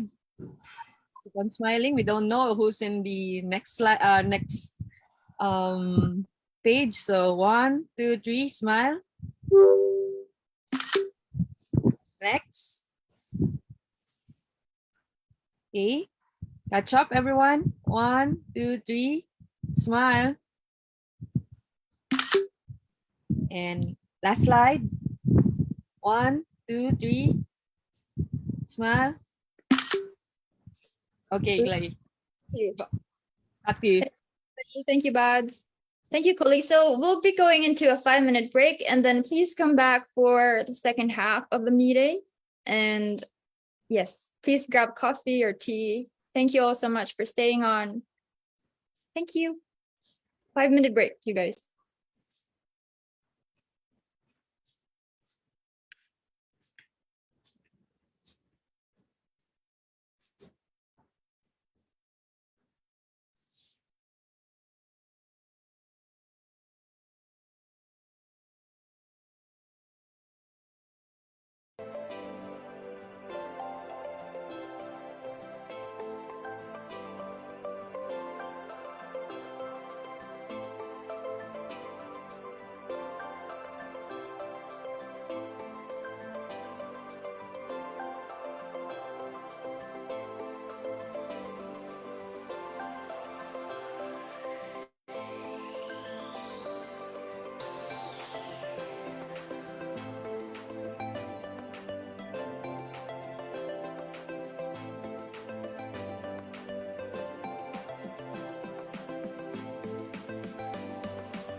Hello, everyone. Hi. Hi, Susmita. Hi, Susmita. Hi. Hi, everyone. Thank you very much for coming back, and that too on time. Can we start, Lay? Is it okay? Thank you. Hello, Susmita ji. Hello.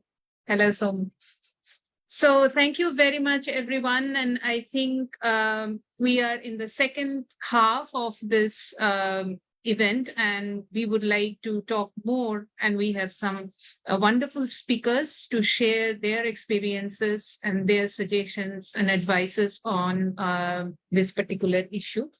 In the first half, we heard on global and regional perspective of decolonizing of education financing. And I would like to bring up what Ali said is like the face of colonizing has changed. Now corporates are the new colonizers. And I think this is the time when we need to really come together and see how we are going to face this, especially when around the world the civil societies are being pushed back. So what will be our role? What strategically we can place ourselves? So while we have heard about these, then let us now move on to some very good presentations from our colleagues who are going to share some of the country contexts and experiences. So I would like to start with the country context and experience of Sri Lanka, which will be shared by our colleague from Sri Lanka, Kamal Herat, who is the member of the CED board of directors, and currently he is working at Save the Children.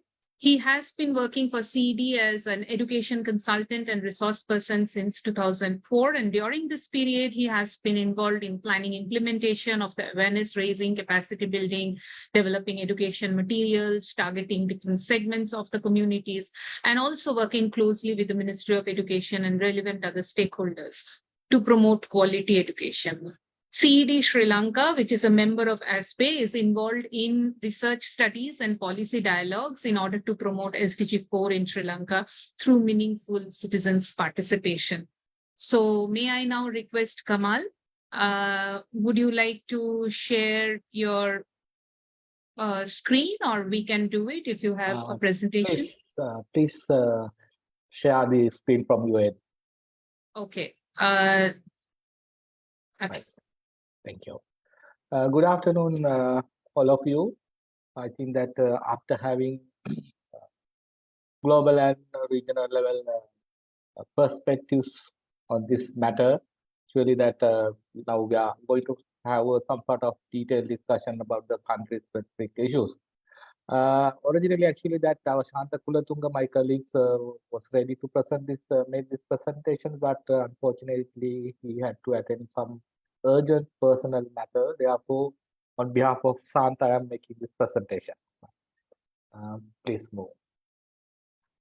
If you think about the Sri Lanka, I think everybody have heard about our beautiful country, that we are having overall 22 million population at the moment, and also that out of 22 million, we are having a 4.2 million students populations who are following the formal education setup from grade 1 to the university.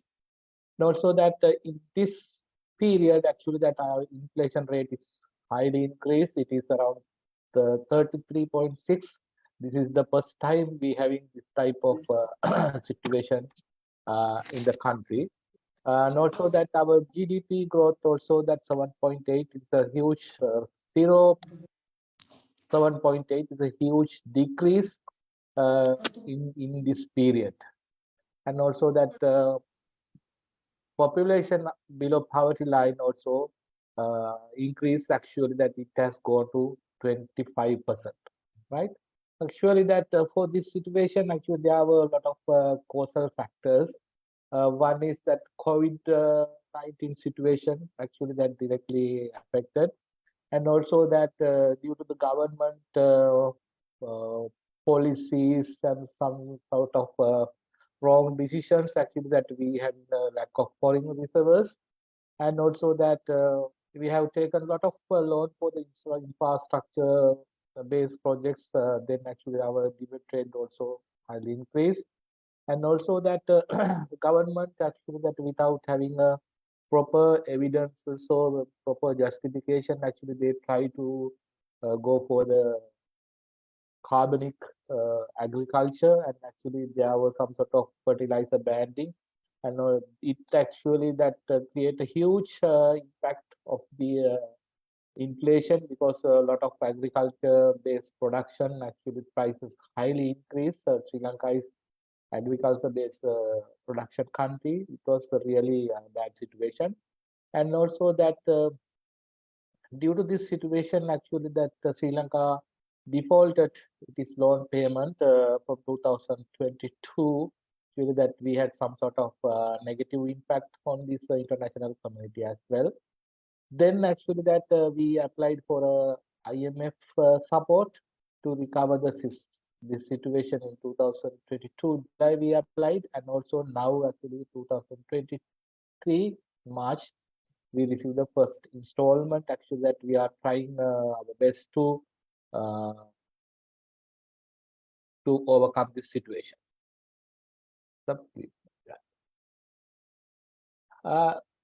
Due to this situation, actually that education sector is the one of the biggest area directly affected, education and the health. Actually that half of the million people lost their jobs. You know that that Sri Lanka we have government jobs as well as the private sector jobs. Actually that you know that when we are thinking about the private sector jobs, those jobs are target oriented jobs, and also they are profit making organization. There are a lot of low income families, people actually they are engaging in such jobs and they lost their jobs. And also that you know that due to this situation, actually that people were not able to manage their families. Therefore actually they were forced to go for a borrowing, actually that to money. Around 60% of people actually they had this issue, because to fulfill their basic needs, sometimes actually they went for a prawning and also other methods to take care of their families. And also that in Sri Lankan context, actually that midday meal program is running more than 10 years. Actually that due to the financial crisis, government was not able to continue this process, because all the meals are provided by the school meal providers at the school level. Then actually they are getting their payments by school terms. Actually that due to this situation, actually that school meal providers were not able to provide continuously the school meal. Therefore there was a huge nutrition gap in school age children, and also that there was a huge absenteeism actually occurred. This situation actually that UNICEF already they have highlighted their this issue in their annual report. And also that due to foreign reserve limitation, actually that we were not able to have enough fuel in the country. Therefore that fuel cost increased around 300%. Then actually that transport cost also increased simultaneously. Right? It negatively impacts for transportation for school children, transportation for teachers and administratives as well. And also that due to the scarcity of the stationery items, basic stationery items, actually that stationery prices also rapidly increase last couple of years. Actually that parents were not able to purchase basic required stationery items for their students to start the formal education. And also that tuition also that it is very famous, because though we are having a free education system, we are having some sort of competitive examinations, and the parents are sending their children to follow tuition classes. That the tuition prices also highly increased. Please move to this slide. Impact of the economic crisis on the education system and education finance. Actually, that Sri Lankan education is also actually generating by our own funds. Actually, that we are having only 3% of funds provided by the World Bank and also that ADB and other international development agencies like UN agencies and international Save the Children likewise. But we are highly demanding with our own funds. Then due to this situation, actually that we had a big issue to invest some sort of budget to improve the quality standard of the education. And also that allocation for the education from the GDP is actually the 2.6. Actually, that as a civil society organizations, we are trying our best to increase at least this percentage till 4.6, but still it remain as a 2.6. Actually, that budget allocation decreased from 2019. 19, if you think about the figures, actually, the Sri Lankan billions, only 540 billions in 2023 budget. But in this budget also, you know that we have to take care of huge amount of budget of this portion to pay the teacher salaries for the administration, such a things actually that we having a very less amount to invest for quality education aspects. Kamal, Yes. is it possible for you to speak directly to the microphone, because our interpreters are having some difficulty in understanding if you're using the earphone? So is it possible for you? Yeah, Yes, maybe yes, little actually louder. that I am also not well. That's the problem. Okay, if you can try, let's see. Yeah. Is it okay now? Yeah, I can hear, but interpreters, can you just give us a thumbs up if it's okay? Speak something, Kamal. Okay, right. Okay, great. Okay, Thank I you. will. Thank you. I will. Right. And also that, as I mentioned earlier, with the IMS funding, actually that where everybody knows that with the IMS funding, there are some sort of other regulations also coming. Then actually that government had to take a lot of actions based on their suggestions. Actually that taxation highly increased, because you know that the professional people actually they were taxed under this recommendation, actually directly affected, especially that payee tax increase huge amount, actually that some people paying a lot of their monthly earning, especially for professionals like university lecturers, engineers, like people. Then actually it, due to this situation, actually that it directly affect to brain drain, actually that lot of people they have decided to leave the country. Actually that is a huge bad result occurred due to this financial crisis. And also that to recover the situation, actually that government increased the VAT. Then actually that commodity prices also seriously increase. And also that, as I mentioned, that the lot of people they have a lot of professional people, academically qualified people, actually they have decided to leave the country. It is the big issue at the moment, Sri Lanka. Please go to the next. Then actually that as a civil society organization that we are working in the country, and also that we are highly recognized by the Ministry of Education. Then actually that we have taken our own initiative to address these issues. The Sri Lanka, actually that for a teacher we having a teacher union, we having a university associations. Likewise, there are some sort of professional bodies. Then actually that we have discussed in written format, and also that by meeting them, we have negotiated with them to take their decision back by thinking sustainability of Sri Lankan education system, and also the sustainability of their own programs. Actually, that we are advocating, we are lobbying them to take their decisions backwards.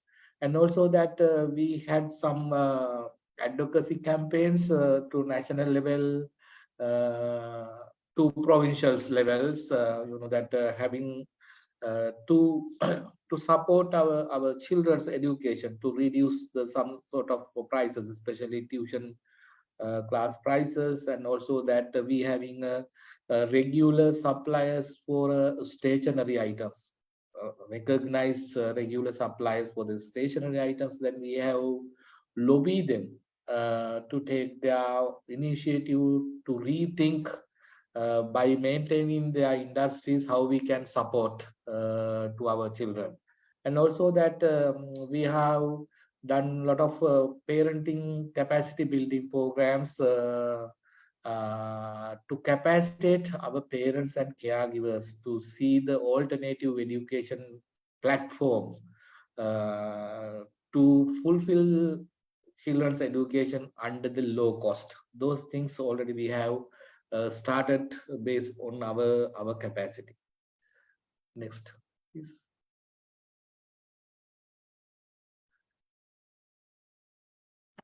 Civils, actually that education finances, including the action and debate taxes. The professional association union and political parties demanded the authorities to like the immediate step to make changes the inland revenue amendment. Actually that this is,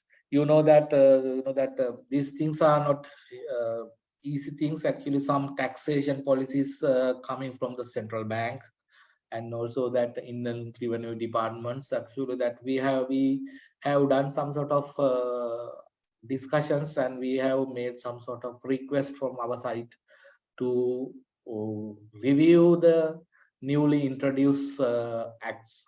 And also that brain drain, which also that it's a big issue, that if you think about the education ministry, most of the senior people, they have left the education system. And also that the top of that, actually that the ministry has introduced the new retirement policy as well. Now earlier our senior people, they had the chance to work in their education sector around 63 years. Now they reduced that retirement period to 60. Then retirement is mandatory. They are not allowed to have extension. Now that we don't have any, most of the senior people we left. In Sri Lanka, we having a 9 provinces.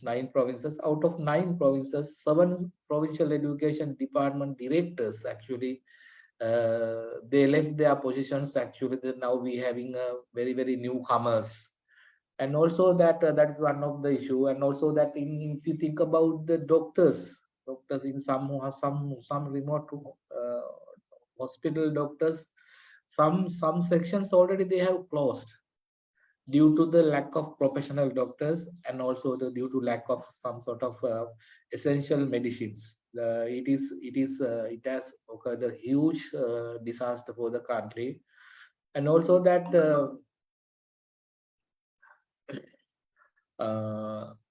as a civil society, actually that we are, that though we are having this type of financial crisis, still corruptions are going on. Then actually that that in the education sector also it is happening. Then as a civil society organizations, we are lobbying, we are advocating relevant authorities utilize the available money in proper manner, transparent manner to reach the national level goals. Next slide, please. For this one recommendation, actually we have referred to the national level policy plan. Education have not been materialized. The government need to pay adequate attention to accelerating the policy formulation process and enacting the recommendations. That in Sri Lanka, actually that when we talk about the Sri Lanka has recognized we are having a high literacy rate in South Asian country. We are in education indicators actually that we were little upper comparatively other countries, but unfortunately we don't have a proper education policy in the country. Actually, that National Education Commission, they had trying to introduce the education policy, but due to a lot of reasons, it has not became to reality. Those things actually that we are pushing them to speed up those things, and also that budget allocation also actually that reduce, and we are continuously negotiating with the ministry, that especially financing, and also that we have done advocacy program the parliamentarians to give some sort of evidences, that sometimes that when they are having some sort of debates in the parliaments, they are talking without the evidence. Actually, that we have done some sort of advocacy campaigns. Actually, we have developed some sort of very reader friendly data sheets to share with the parliamentarians. Actually, those things we are hoping to give some sort of um, do some sort of insight in the education sector, and also that when they are having discussions, negotiation in the parliament, actually we believe those informations would help them to reach their idea. And also that taxations of the education materials, actually that especially for the stationery items, especially for the school uniforms, especially for the shoes, that it is drastically increased. Then actually that we are recommending actually that already we have started to some sort of discussions to have a propose to give some sort of special provision to produce such items. And also that we that now IMF actually now they are giving a loan for a specific projects. We are not allowed to have some sort of portion for the education or health sector interventions, but actually that there are some other grant opportunities. Then we are advocating, and we are recommending to the Ministry of Education to go for those available fund source and give education sector priority. Next one, please. And also that that if you think about the ministry level, actually that our monitoring and evaluation mechanism is so weak. So weak. Then actually that we are recommending to extend the existing monitoring mechanism, because we don't have a mechanism for a lesson learn. Actually, that we don't have a learning agenda in the ministry. Those things need to be strengthened to make the country success. Those are the recommendations we have already made for the Ministry of Education. And also that giving some sort of strong space for a meaningful civil society engagement. When they are making the policy documents, they are giving some sort of space to submit our new proposals. But when they're taking some sort of decisions, crucial decisions, sometimes they do not having a proper meaningful civil society consultation. Actually, we encourage and we recommend actually that already we have started some work to lobby the government, give some sort of a space, especially when we think about the SDG 4, especially SDG goals, especially SDG 4, actually that we are as a CD Sri Lanka, actually that we are highly involving to develop that reports as well with the other partners. And also that that when we think about the education sector, ministry also depending on the traditional partners. Actually, they are trying to find funds or the resources with the traditional stakeholders, but we have to take some decisions to go beyond that. Otherwise, actually, that we won't be address this existing country issue. Therefore, we recommend to government to go for additional new partners, and also that there are some sort of duplications, that due to lack of the monitoring mechanism in the ministry itself, provinces, line ministries, both, then actually there are some sort of financial duplications. Sometimes we having a UN agencies, we having international NGOs, due to their lack of their monitoring mechanism, there are some sort of duplications occurred. Sometimes the government also invest in the same area that other local NGOs working, the international NGOs working. Those things actually that we are recommending to ministry to minimize the duplications as much possible. Next one, please. Next slide, please.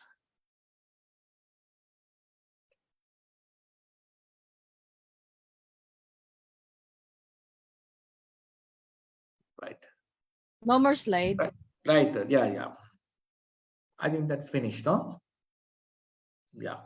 This is the Sri Lankan experience in this situation. Actually, that as I mentioned earlier, our Shanta was Shanta planned to make the presentation, but unfortunately, he's having an unavoidable personal issue today. Therefore, that's what I made the presentation. But actually, when we are making the presentation, we both make the presentation together. If you're having any questions, actually, that of this.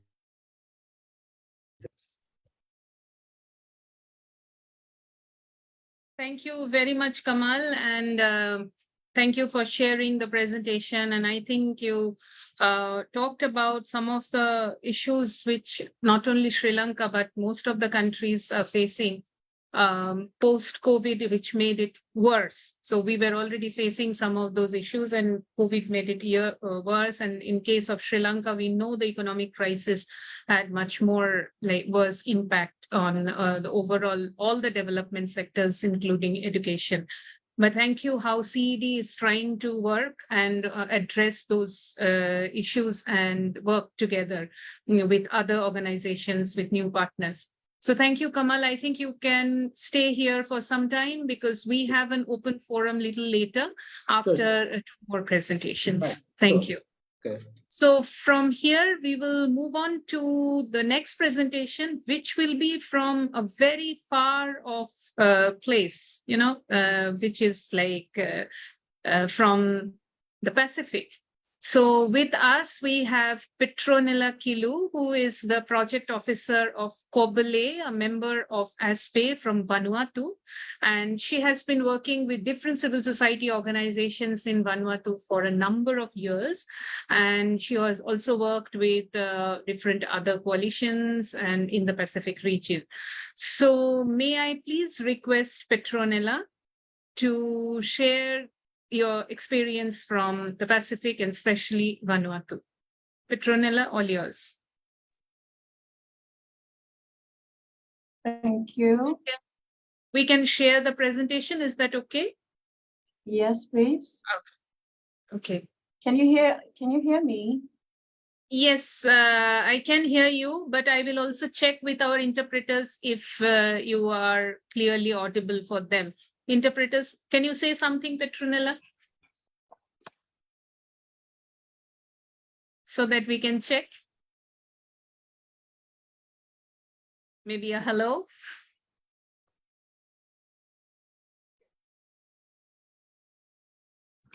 Okay. I can hear well in Australia, if that helps. Okay, thanks, Elaine. Yeah, you are nearer, Elaine, from her. Yes, that's true. No, just joking. Yeah, okay. So Petronella, you can go ahead. Thank you. Okay, thank you very much. So we'll be looking in the Vanuatu education financing and budget. Can we go to the next slide, please? Okay, so out of 322 USD million budget for 2022, 53.4% is from development partners.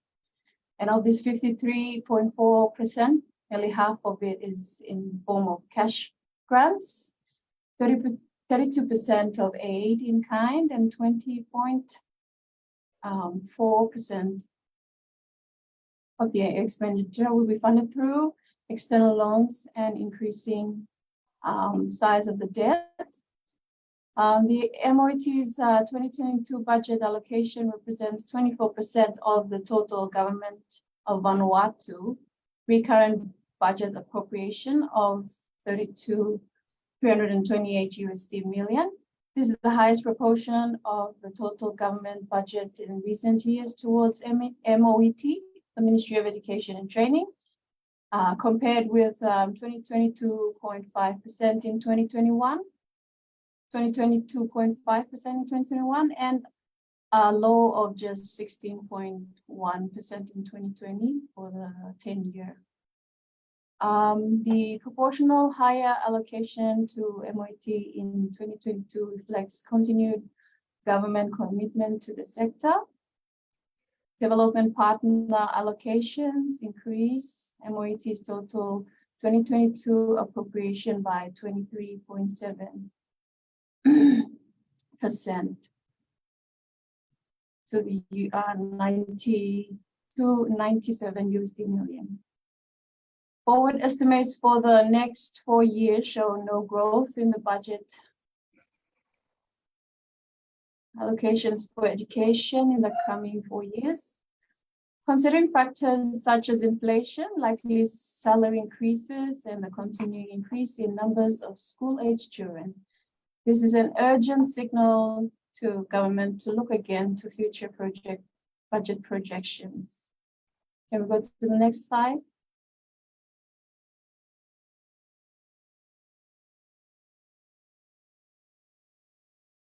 So we see in this diagram, the biggest portion of the pie goes to the personal salaries, teacher salaries, and of 65.7%. Other goods and services are 3.7%. The other goods and services scholarships are 8.9%, and grants are 21.2%. Can we go to the next slide? For payroll, we have ECC with 4.5%, primary 39.3%, secondary 36.4%, with tertiary 8.8%, and others are 11%. Can we go to the next slide, please? So even though the largest slice of the budget pie is higher for the education sector from the other sectors, the government has also signed up to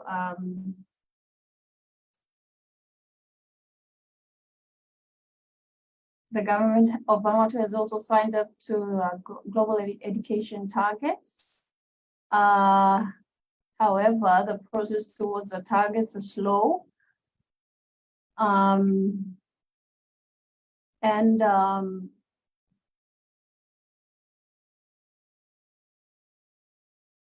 The Vanuatu government has also committed to promote social equality, accessible and free education with no discrimination and quality education.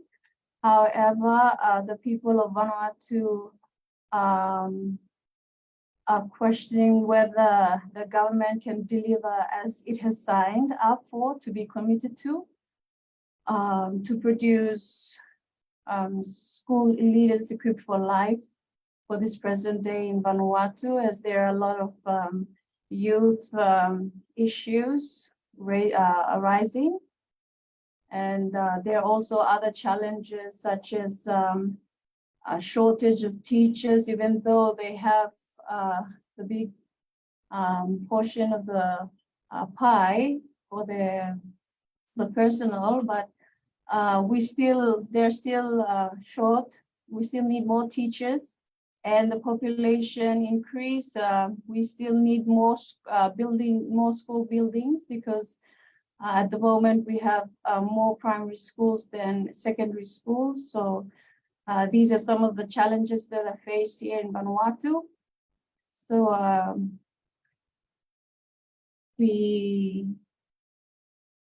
there's a recommendation that probably we should have a complete review of the education system and decolonization of methods and objectives. And also, if we were to shift funding, then where we get the money? Should we like get them from the payroll or from the school grants or scholarships, where it's just 8.9% of the education budget? It's difficult to fund these areas where we want without cutting school grants or teacher salaries or distribution of scholarship funds. These are some of the challenges. If we want to put money for priority areas such as equity in education, disability, and to the gender. Yes, it is some of the challenges that we face here in Vanuatu.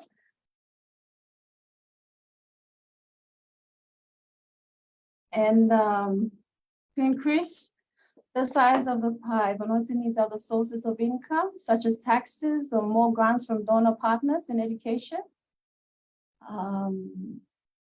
And tax will be, if we talked about tax here in Vanuatu, maybe it will be, especially for income tax, it's a new thing for Vanuatu. It would be a challenge for Vanuatu too.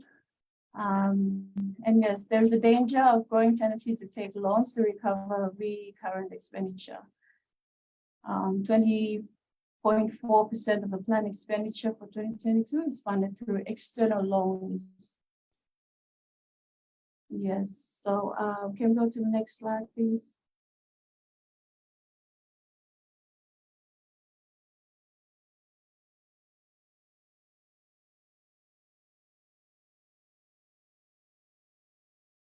So while increasing revenues is seen as hard, others suggest to look within the educational slice and better prioritize.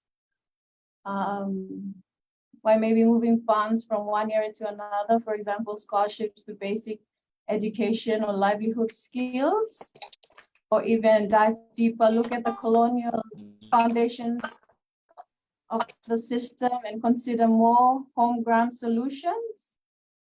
Many in the community believe that the education system cannot cope in its present form with Vanuatu reality. The system is not relevant. The government cannot adjust themselves to crisis because they are too invested in the current system. Budget analysis shows spending replicates itself from year to year, and it's concerned only with formal education. The dropouts, because we advocate for the disadvantage.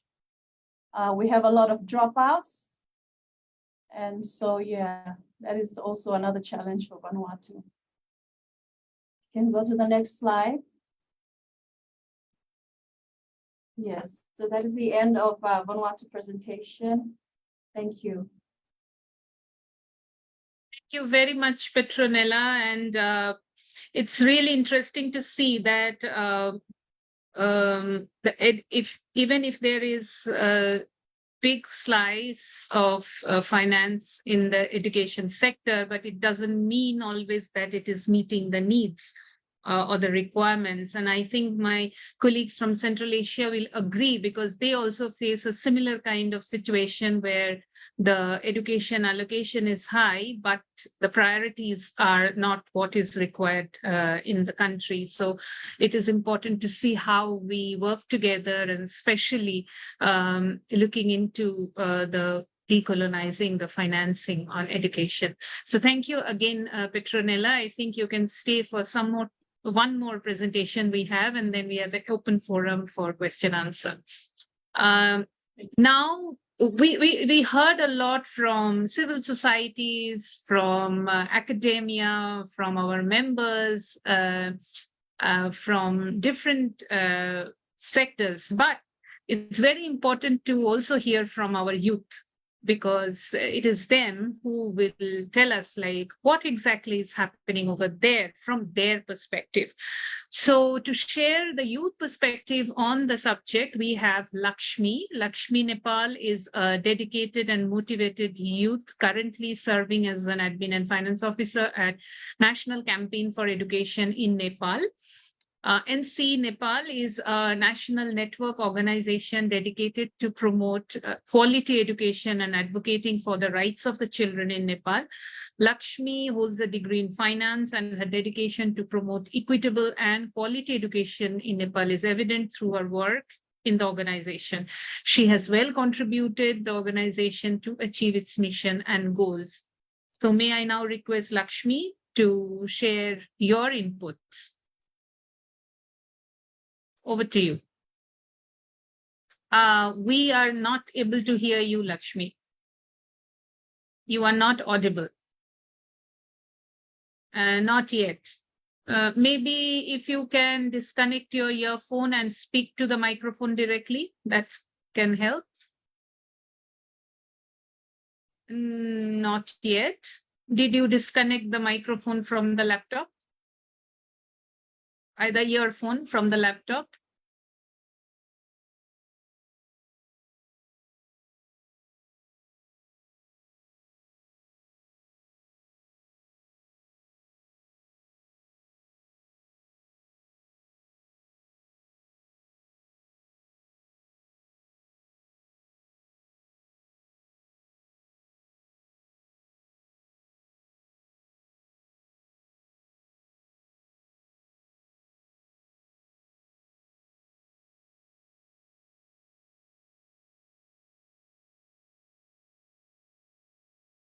Are you able to hear us?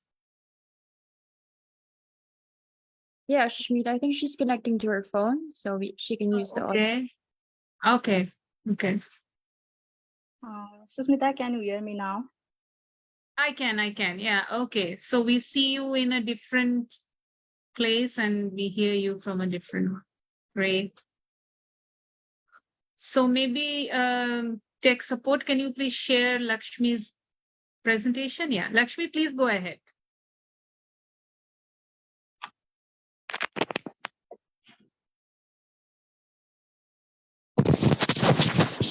Am I audible now, Susmita?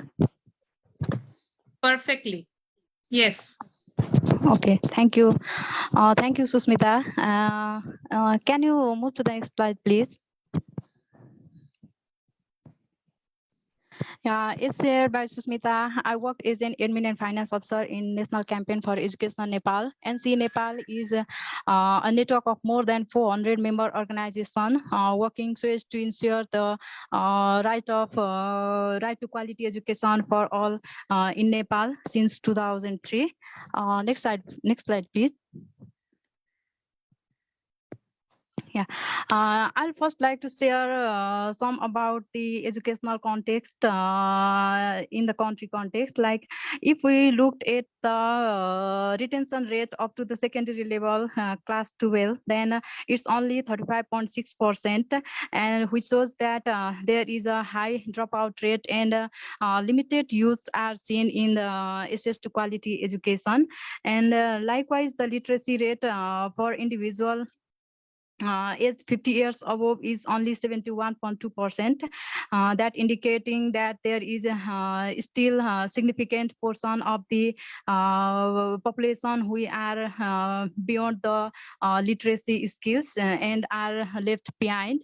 And also in the grade 11 and 12 in our country context, the teacher-student ratio is very high, which seems 1:73. That which hinders the quality education delivery to the youth, and youth are not getting the proper attention from the teachers for their learning. Also, after the COVID-19 pandemic during the year 2021 and 2022, the more than 1 lakh students migrated abroad for the further studies. And this trend is increasing in current context. So this trend challenge to admit and retain the youth and young learners in the education system in Nepal. Next slide, please. Yeah, there seems many more challenges in the education system, but if we look at the investment trend in the education sector, then this is very low. Like the federal government of Nepal presented the budget for the fiscal year 23-24 since the day before yesterday, and only the 11.27% of the budget has been allocated in education sector. Though the government of Nepal has made different national and international commitments for the allocation of 20% of budget in education and 4 to 6% of GDP, but the investment trend and the allocation of budget in education is in declining order. And also, like if we see the expenditure trend of the government, like in the fiscal year 2021-2022, in 2022, around 34% of the education budget has been freezed out of the total budget allocated for the year 2021-22, which is 10.93%, and 34% of the education has been freezed by the Ministry of Education, Science and Technology. Next slide, please.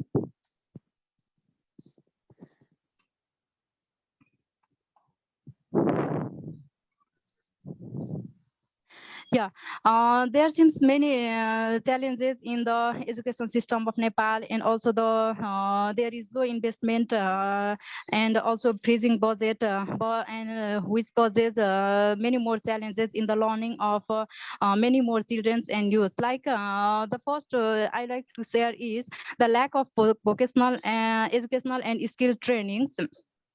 Like many young people face limited opportunities for vocational and education and skill training, which is hindering their ability to find better employment opportunities and for their career development in this competitive world. And also the other is the affordability for education. Like though the government has made commitment to make the education up to secondary level free, but that has not been implemented in reality. And many students face financial barriers in assessing the education, and due to high fees and also limited availability of scholarship and other schemes that supports their learning. Likewise, there is also the lack of scholarship scheme and insufficient support. The current availability of scholarship in education to the marginalized and vulnerable groups and the disadvantaged groups is very low, which is not sufficient for them to achieve the quality education and to attend the learning. The lack of sufficient support mechanism further is increasing the challenges in their education attainment. And also after the pandemic and pandemic, the digital divide is presents a significant challenges in education system. Like many students, especially in marginalized communities, lack access to technology and digital platforms that hinders their ability to engage in online learning and take advantage of digital resources. Likewise, same for the access of the quality education. The people from rural areas and vulnerable groups face barriers in accessing quality education, like the factors, the distance, transportation, and transportation and learning materials, the facilities, lack of resources and educational materials is also hindering their educational from them to attain the educational opportunities. Also, the gender inequality, like many more discriminatory attitudes, thoughts, traditional beliefs, and lack of female opportunities for female girls to attend the education is also creating gender disparities in the learning, in assessing learning and education. Likewise, the limited access to education, especially for marginalized and vulnerable communities, is also the major challenges for youth in attaining the learning opportunities. Also, the lack of gender and disabled friendly infrastructures and resources for learning is also increasing more dropout from the education to the young learners. And there is also very lack of there is also very low support to the youth, like many young people lack educate support systems to support their career path, and the limited guidance, limited counseling service, limited monitoring opportunities to them is hindering to make informed decisions and pursue in learning system. Next slide, please. So, as said earlier, NC Nepal since 2003 is working for the strengthening of the public education system in Nepal, and youth has been the major one of the advocacy wings who supports in the advocacy and campaigning activities. Like because NC believes that youth can bring the desirable change, and from the engagement with the youth, the different communities issues can be raised from the grassroots level, and also they will be able to intervene in the SDG4 for the attainment of the SDG4 and public education strengthening. So NC Nepal, since from its establishment, has been engaging with the youth in the advocacy and campaigning activities. Next slide, please. With the engagement of the youth, NC youth constituencies are capacitated in terms of doing advocacy and campaigning activities. They are aware on the contemporary issues of education, and also to conduct the youth action research in the community, in their community level, to find out the community level issues, so that they can make an intervention from their initiation and solve the issues. Also in the agenda of education, financing, taxation, the youth are being capacitated by NC Nepal, so that they can be aware on such issues and can lead the campaign in their communities level. Next slide, please. Also, likewise, the youth are the forefront for the solving community level issues. With the capacity enhancement to them, with the capacity enhancement of youth, they conduct different awareness and orientation programs in their community, and make an intervention for solving issues prevailing in their community, like menstrual hygiene, child marriage, dowry system. These are the issues found out by the youth through the youth action research, and they have also made an initiation to solve such community level issues in their community. Next slide, please.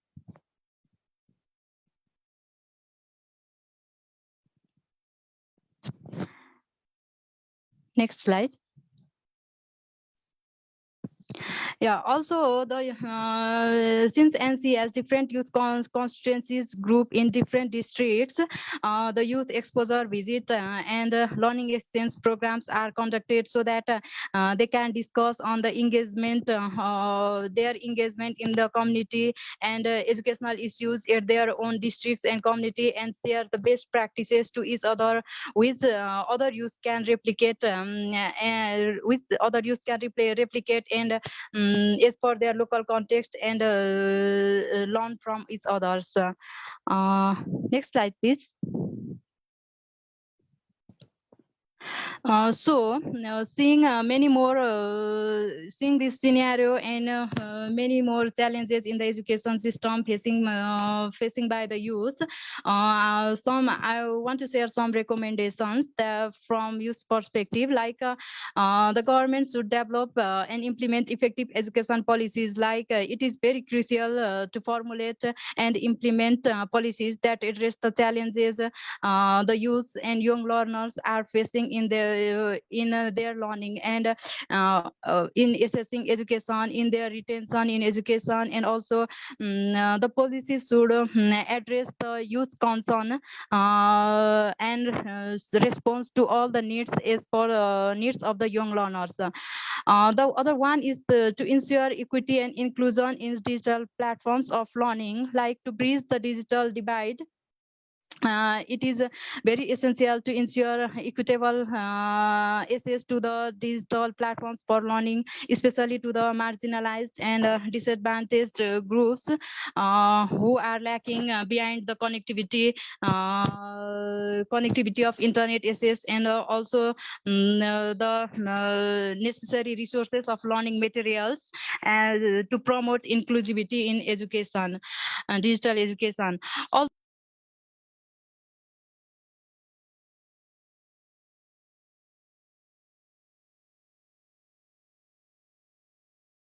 Hello, Lakshmi, are you there?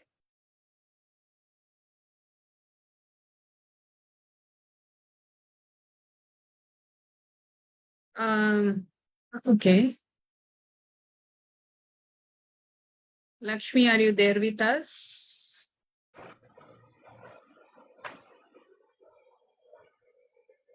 Okay, so I think we got we saw the recommendations, and thank you very much, Lakshmi, for sharing the youth perspective, and along with your recommendations where you very correctly talked about involving youth in decision-making process. I think the other one that we also need to focus is intergenerational dialogue, because that also is an opportunity to share our learning and learn from each other.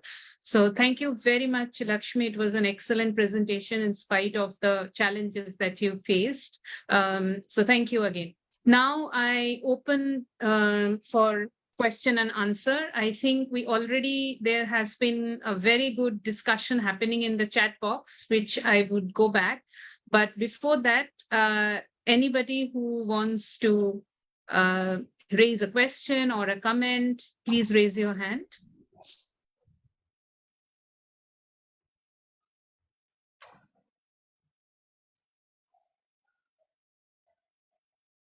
Okay. While we wait for anyone to share their thoughts, Elaine, would you like to share what you have already written in the chat box about some of the strategies that you have shared? Okay, sorry, my chat was rather long. It's such a huge subject, and I was trying to think of, as well as needing really big and maybe combined strategic plans, that small things can be happening locally as well. And one of the things that I've tried in Indigenous education here, and also in Papua New Guinea and other places I've worked, is pulling Indigenous knowledge into mainstream curriculum, particularly if we're using problem-based approaches. So in a way, you're kind of like teaching a dual stream, and then students can work out what's going on. It's quite a subtle but powerful way of decolonizing content, and also raising otherwise things that are viable and get forgotten. I mean, it's quite, we're having lots of debates here in Australia. Robbie indicated a little bit about it because through Reconciliation Week and The Voice, but we're now realizing that our Indigenous peoples here have so much knowledge that's absolutely relevant and applicable to the 21st century about so many things. One that gets a lot of talk is burning, how to maintain country through careful guardianship by the use of fire instead of just going in and doing it.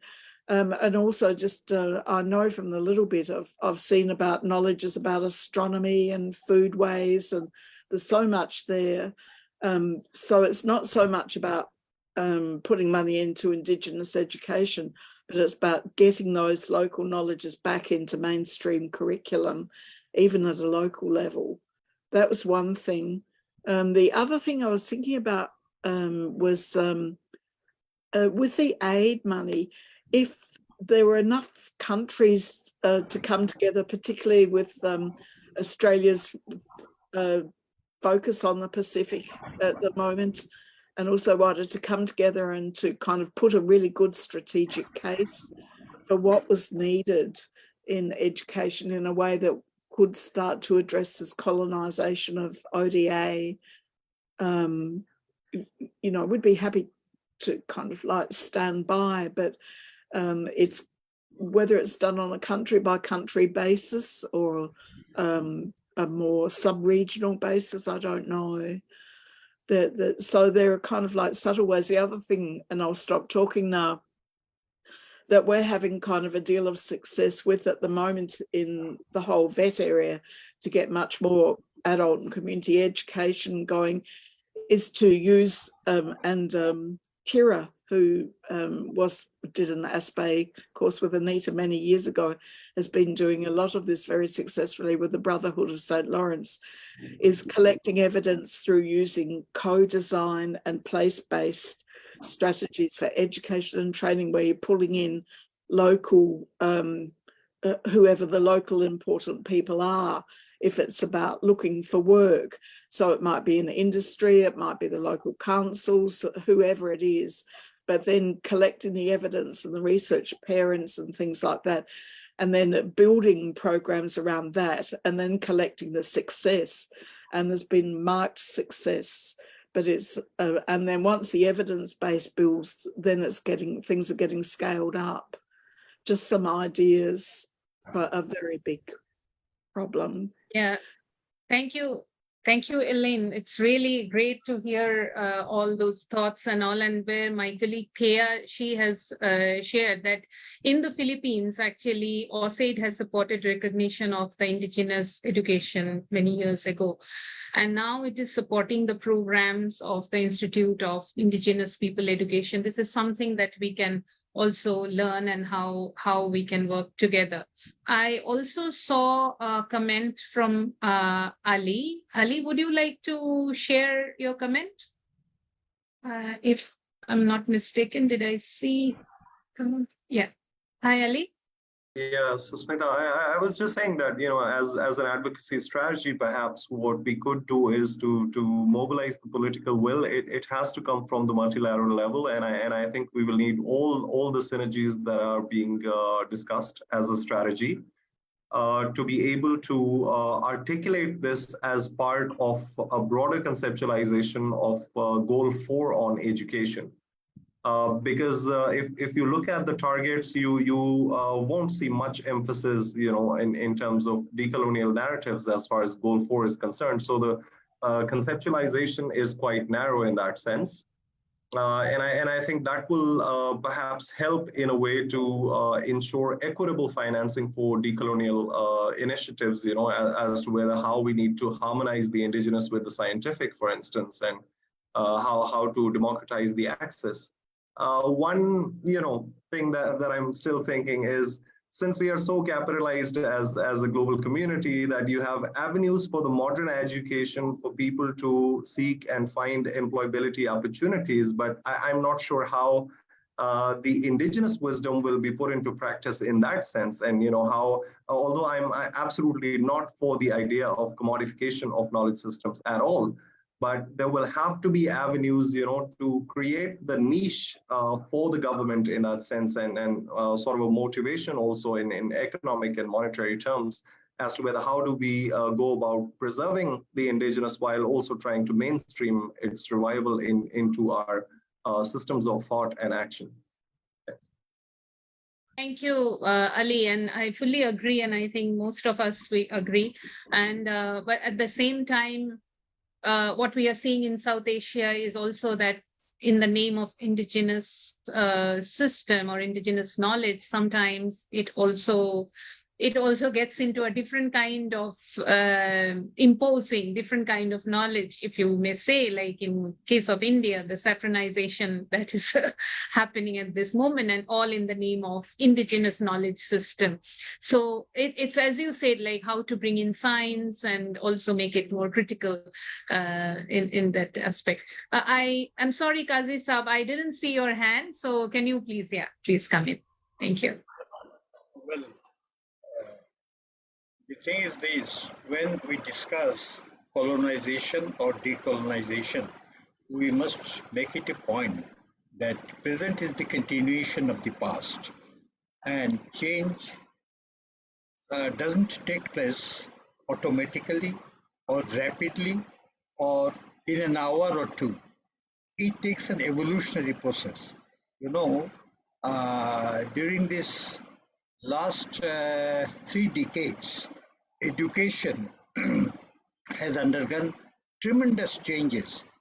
During our student life, higher education was not considered that it needs employment opportunities in higher education inclusion.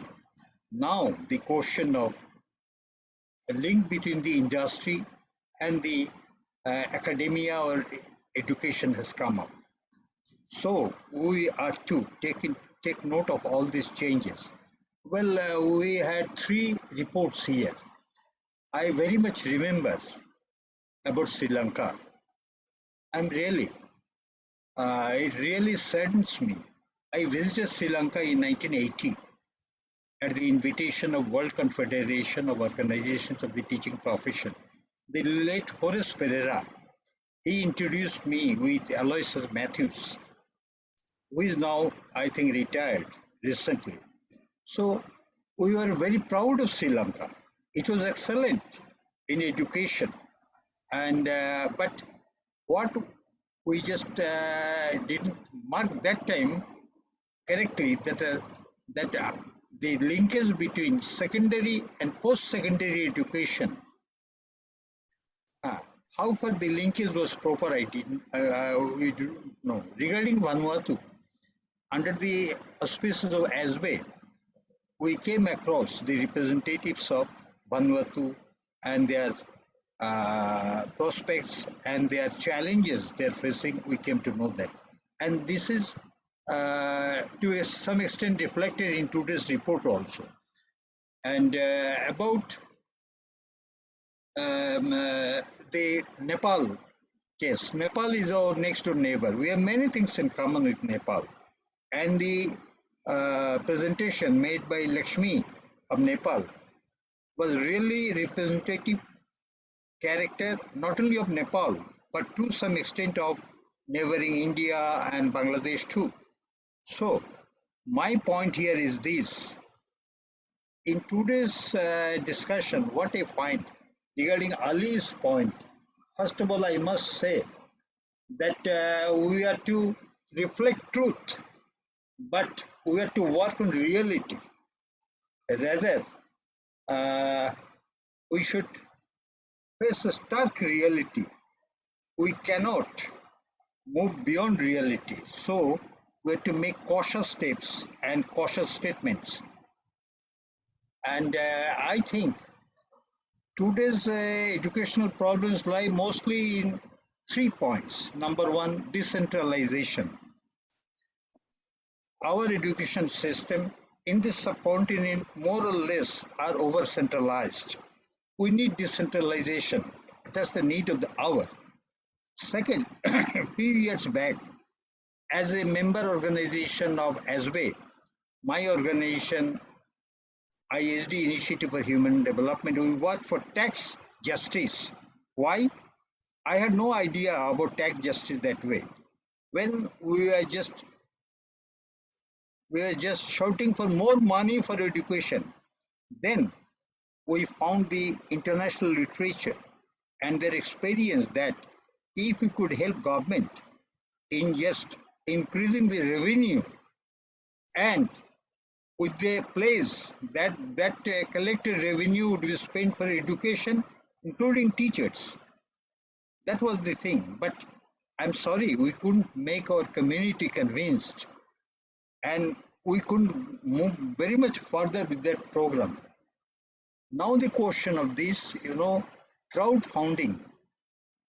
Question of crowdfunding has come. My point is this: people, very poor people, are also very eager to ensure the education of his or her child. They also want to contribute. In India, we know India has collected quite a good amount of money for educational purpose from mobile telephone and other things. I think steps like this in Bangladesh, more than 18 crores mobile telephones are there. Even illiterate people who cannot write, they also use mobile telephones. So I think financing of education, we should explore more possibilities, and not only from the central government but also from local government, which we used to have in India, which we have destroyed rather. We have over centralized financing of education. I think these are the points we should ponder, and I very much thank ASBE for this initiative today. I have learned many things, many new things. My idea has broadened. I am an aged man. I can't grasp everything. But I am confident of the youthful vigor of today's youth. They will change this world. They will change education too. Thank you very much. Thank you very much, Kazi Saab, for your positive note. Really great. So did I see Enam's hand? Enam? Yeah, the point I wanted to make actually made by Kazi sir. So thank you, sir. So as I got that opportunity, I would like to share something else.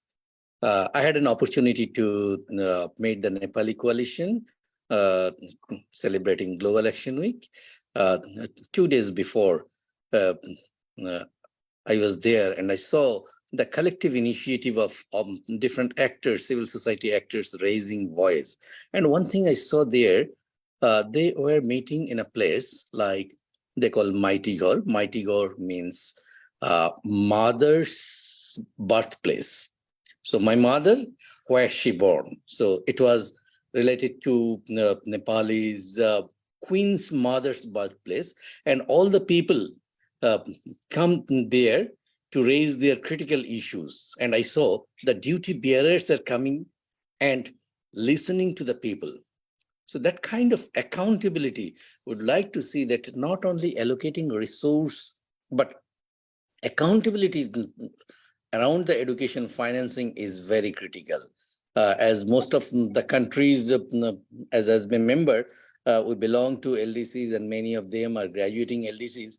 So the resource management will be very difficult. We need to focus more on domestic resource mobilization in one hand. On the other hand, we need to look into the adversity. We need to think about some kind of formula-based financing around all the adversity features. So be it persons with disability has one kind of challenge, ethnic communities has another kind of challenge, those who are the minority because of caste and other issues, they have the different kind of challenge. Girls is another kind of challenge. So we need to think about some kind of formula-based financing to address the critical issues in each area, so that the government committed for 12 years of publicly funded basic education that is realized. And looking into the curriculum, teaching learning process, and assessment. These are the some critical area for this South Asian region, and maybe we need to learn something from East Asia and Pacific, the kind of issues demonstrated by SEMIO. We don't have that kind of platform in this region. So that could be another area how we can strengthen our collaboration and to raise collective voice to make the government more accountable and responsive to the civil society voices. Thank you. Thank you very much. And I'm really great to hear, and also hear about this particular way we heard from Nepal. I see a comment. Elaine says, following the interesting and useful comment from Ali Jelani from SDG 4, I also think change might perhaps be able to be pushed via linking with some other SDGs. Yes. And the UN's transformative agenda. For example, the rapidity of change via climate change, clean energy, and now alternative intelligence. This is pushing massive change right across the board. So education will be vital. I think we have a rare moment in time for collaborative strategic action. Yes, absolutely, Elaine. And also, I think we know that the SDGs are not in silos, and we really need to link them together. I see Ubaid's hand, and we are at the fag end of today's event. Ubaid? Oh, yeah. Thank you, Susmita. I think this topic is very interesting, and also become a topic that we discuss in our country, especially in Indonesia context, because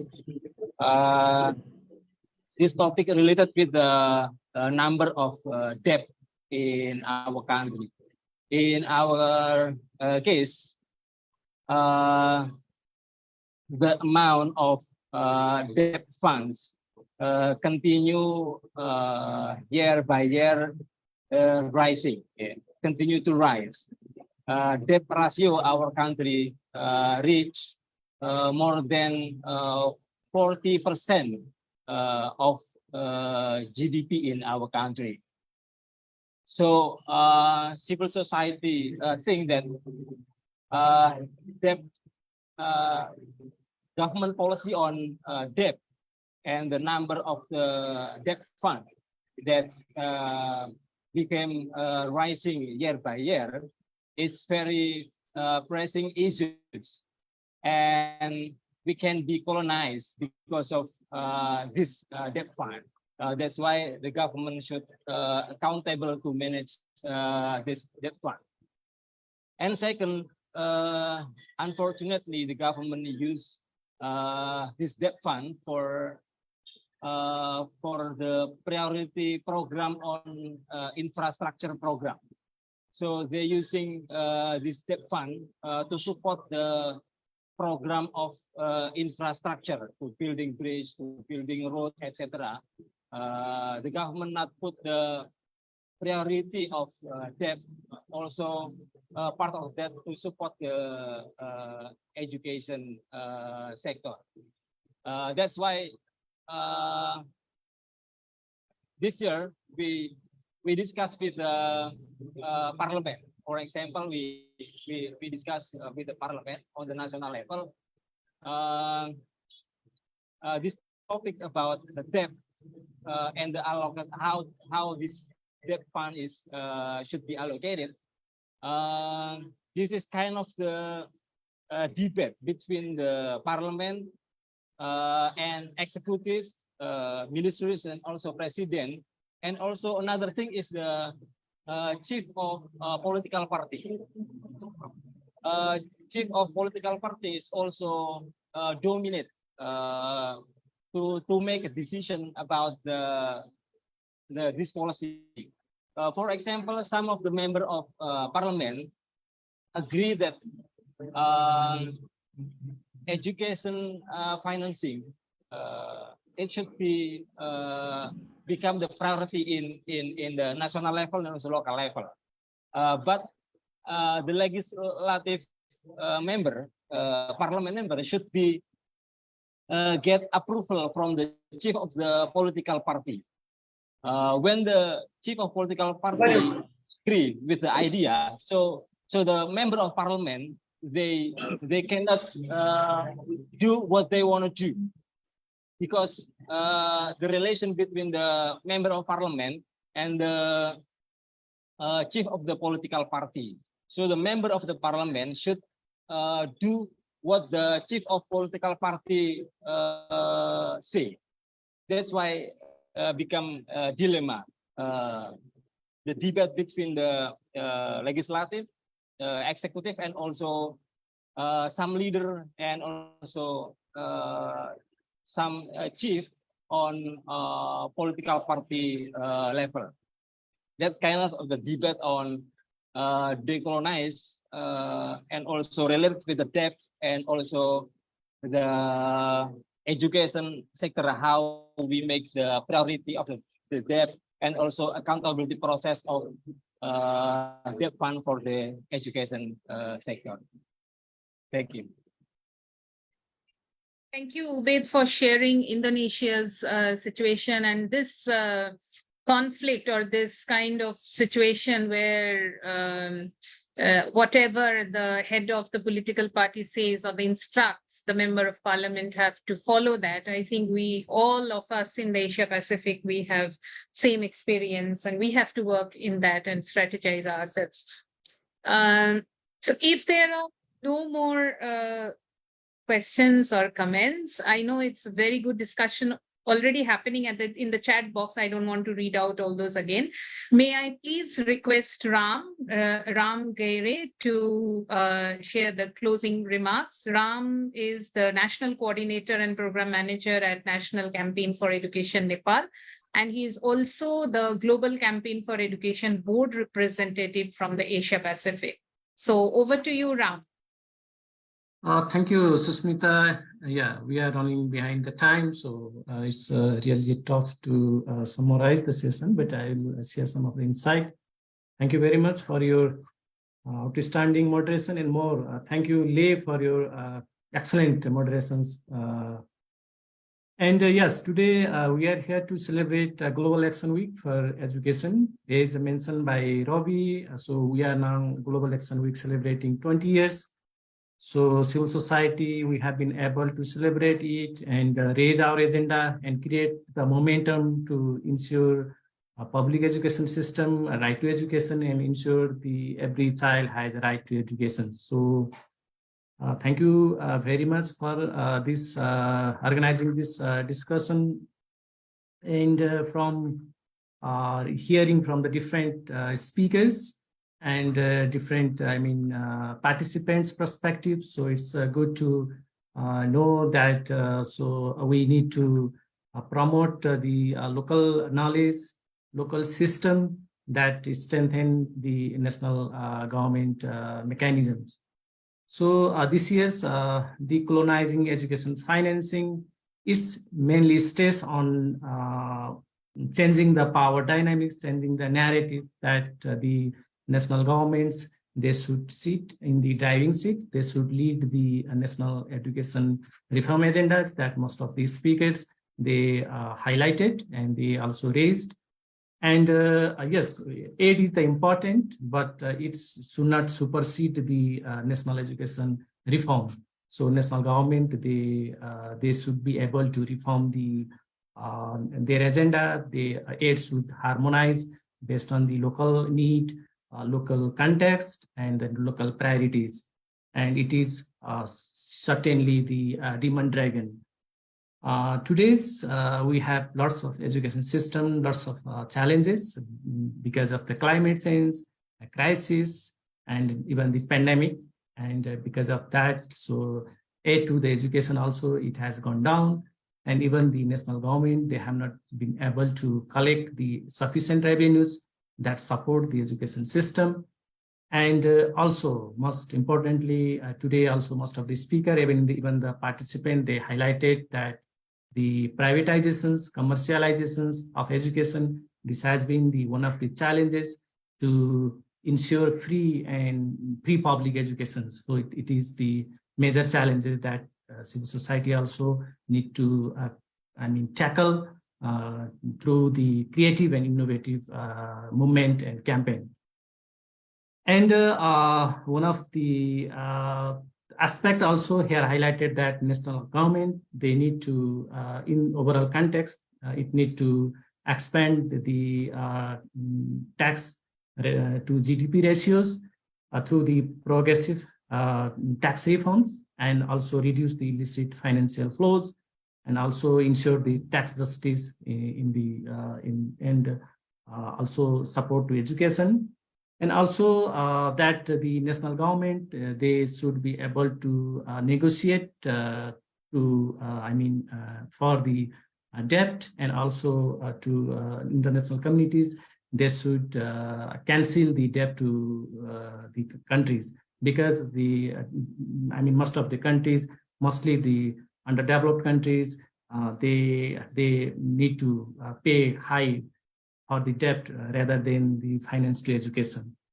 So, these are some of the points that today's discussion highlighted, and I also got the insight from this. And maybe that what we agreed is that decolonizing is not possible if we do not collaborate together, and it is mostly important to deal with together, mostly the intersectionality and mostly the intersectoral collaborations. And also, as highlighted by the youth speakers today, is the intergenerational dialogue. This also helps to promote, enhance the financing system. And also, the decolonization is not only from the international to the national, but within the national level also there is the colonialization, like the central government imposed the local government. So we need to promote the local government capacity also, and mostly through the decentralization perspectives. This is also one of the things that today discussion highlighted. And the most importantly, decolonization is only possible if there is the political commitment and political will, and also the capacity of the national government. So we as a civil society need to raise our agenda to support so that the government has the adequate capacity to collect the mobilize the domestic resources, collect the revenues, so that there is not much dependency for the education financing. And so it is one of the lessons that we can draw from the today's discussion. So I thank you all, speakers, participants, moderators, and interpreters, and all. Thank you very much. And mostly the GC and ASBE. GC lead this campaign, and we as a members, regional and national members, we join hand together to GC to celebrate this important education momentum for civil society. Thank you very much. Thank you, Susmita, over to you. Thank you very much, Ram, and it's really great. It has been a very informative and learning session personally for me. I'm sure all of you enjoyed. I know there are a lot of discussions, and it is just the beginning, and we need to come together and discuss more and strategize how we can take this forward in our own respective countries, at the region, at the global level. So thank you very much for now, and maybe we will meet again very soon sometime. Bye-bye. Thank you, everyone. And just to announce also that there are other events related to the GAWE celebration, and we'll keep you posted about these events, right? Okay, thank you. Yes. Thank you. Thank you. Thank you. Thank you. Thank you. Bye-bye. Bye-bye. Thank you very much. Bye-bye. Thank you so much. Permission to leave. Goodbye, everyone. Have a nice day. Nice day. Thank you. Thank you, Fabiola. And our interpreters.